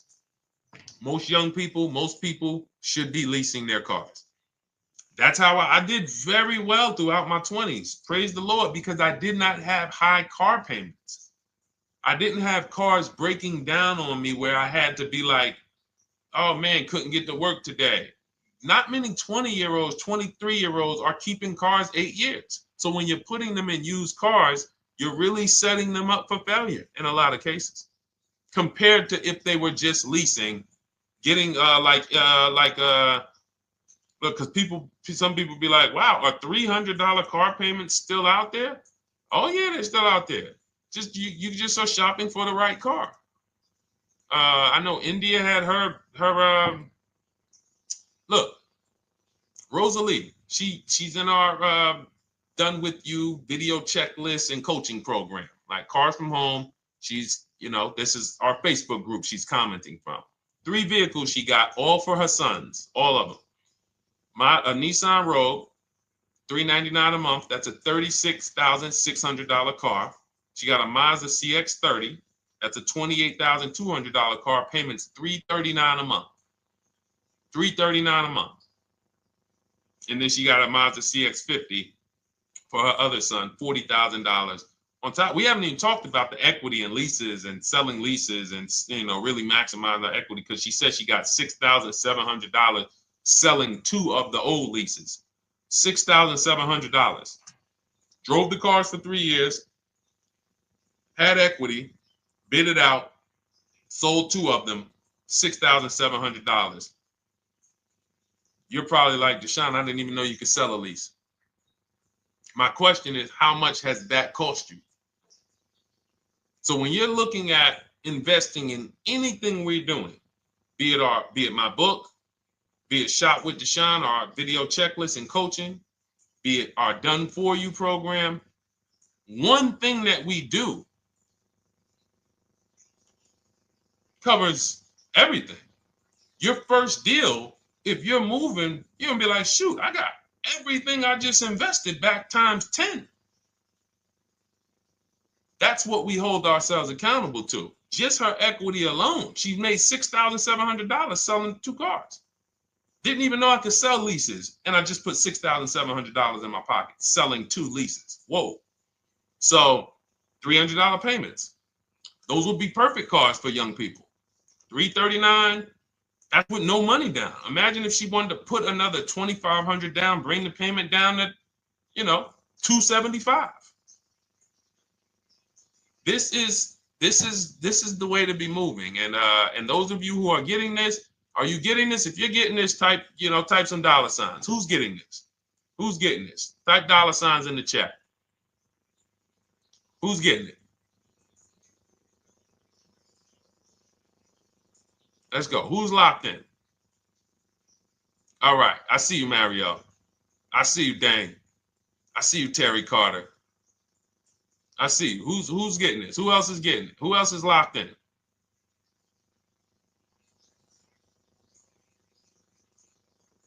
A lot of y'all on here. Listen. I see you, DJ and Nice. I see you, Arms Reach. And I can tell the people that's locked in because they be like, all right, Deshone, you said you're here for 90 minutes. I know we got about 3 minutes left. I mean, I'm hanging for this whole thing. I don't want to miss anything. Shout out to the people that are locked in. All right. Go ahead, Dolan. Should the out-the-door price include your trade? First of all, that's a curse word. All right, we're going to go back to that because I got out of saying that for a while. We do not trade cars. So you probably just popped in maybe about 30 minutes ago on the stream. We were talking about the 3 pillars of great car deals: who you buy your car from, who you sell your car to, who you get your loan from. You in order to get a great deal, a below market deal, you must get a great deal from each one, which means you bid out each one. I bid out, got multiple offers for who I was going to buy my car from. I got multiple offers for who I was going to get my loan from. I got multiple offers for who I was going to sell my car to. I bid out everything, therefore I got my great deal. If you bid out this, but you don't bid out this, and somebody you get an interest rate of 7.1 when you could have got an interest rate of 5.2, you lost $2,000. Depending on the cost of your loan, how much you're financing, you lost $2,000. Yeah, you did a bid on who you bought the car from, or you didn't bid out your trade, therefore you didn't find the highest bidder. You traded your car for 14. Another bidder would have paid you 18. You lost $4,000. So you got to bid out everything. That's why we do not trade. The only people that have to trade are people with a lot of negative equity who can't pay off the difference. And that's why I am the reason for negative equity is not understanding leasing. You buy your cars, take out loans, switch the car. Negative equity. It's literally the reason for negative equity is I should have leased, but I didn't. Now I have negative equity because I'm replacing this car with a loan still on it. So out the door price will not include your other car. And if I was trading a car, then yes, the out the door price would include the trade.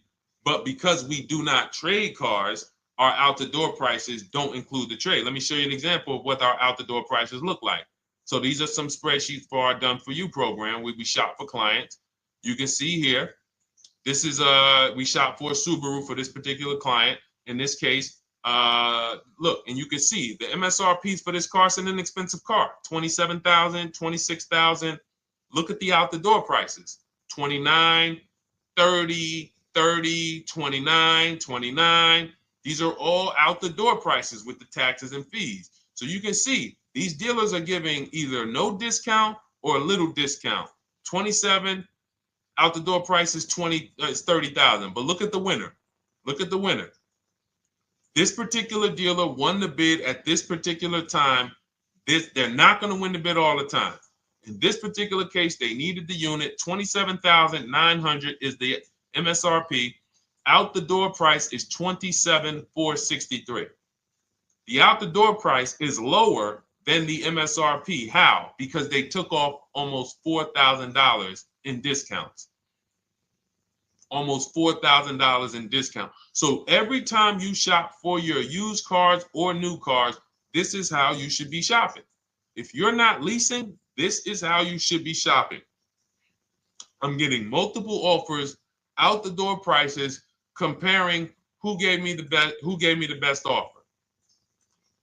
Who gave me the best offer? Oh, look, Daniel Thompson said, D, I'm bidding out to sell my car and got a $4,000 swing from the lowest to the highest bid. This is the people who you listen. If I can bring them on and have them talk, they would be talking to y'all about how different this is.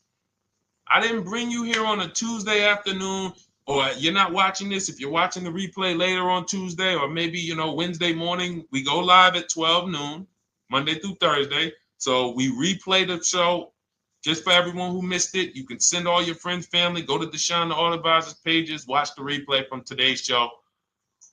But they know this is, I didn't bring you here to talk to you about hundreds of dollars. We are talking thousands of dollars at all times. There is never anything that we talk about that is hundreds. Let someone else talk to you about how you can save a couple hundred more per month. We might be talking about hundreds per month. That might be the only time we're talking about hundreds, $200 per month. But other than that, which equals thousands. We're not here to figure out how we're going to save $50 this month. No, this is big, huge money. So thank you, Daniel. Thank you for tapping in with that information. So, all right, listen, guys. Everything we teach is in a step-by-step format, because when it's not step-by-step, you'll get overwhelmed. When it's step-by-step, you can challenge yourself to stay right on this step, check it off, move to the next step. Check it off, move to the next step. Step 7 in our Cars from Home process is delivery. Step 6 is paperwork. Step 1 is the most important question, which is the 8-year rule. It's literally called the most important question. 8-year rule. How many years are you keeping the next car? Step 2 is the equity assessment. That's why you heard Wendell in his book testimonial. He said, I just completed the equity assessment and we got 30% more than the book value. Bidding it out. He said, I'm about to move to the next step. So everything we teach is step. Step 3 is deal structure, where we budget and we see, all right, how much car can we afford? What does a good deal look like? Step 4, we go shopping, which is choosing what we want. Shopping, looking, doing. We're not buying it. We're shopping the market. We're test driving. We are literally choosing what we want. Shopping, enjoying shopping. Step 5 is multiple offers. That's when we're in talking to dealers online, getting offers, getting bids. Step 6 is paperwork and protection to make sure that the offer we got is legit. We tied it up. Paperwork is right. We go over extended warranties, tire and wheel, maintenance plans. Do we need them? Key protection. Do we need any of this stuff? And step 7 is delivery. It is a step-by-step path. That is how people win. They're not coming into some college to learn how to be a car salesman or to learn everything I know. No, it's a path. So if you want the blueprint in book form, that's my digital book, Cars from Home, 7 Steps of Saving Time, Money, and Avoiding Dealerships.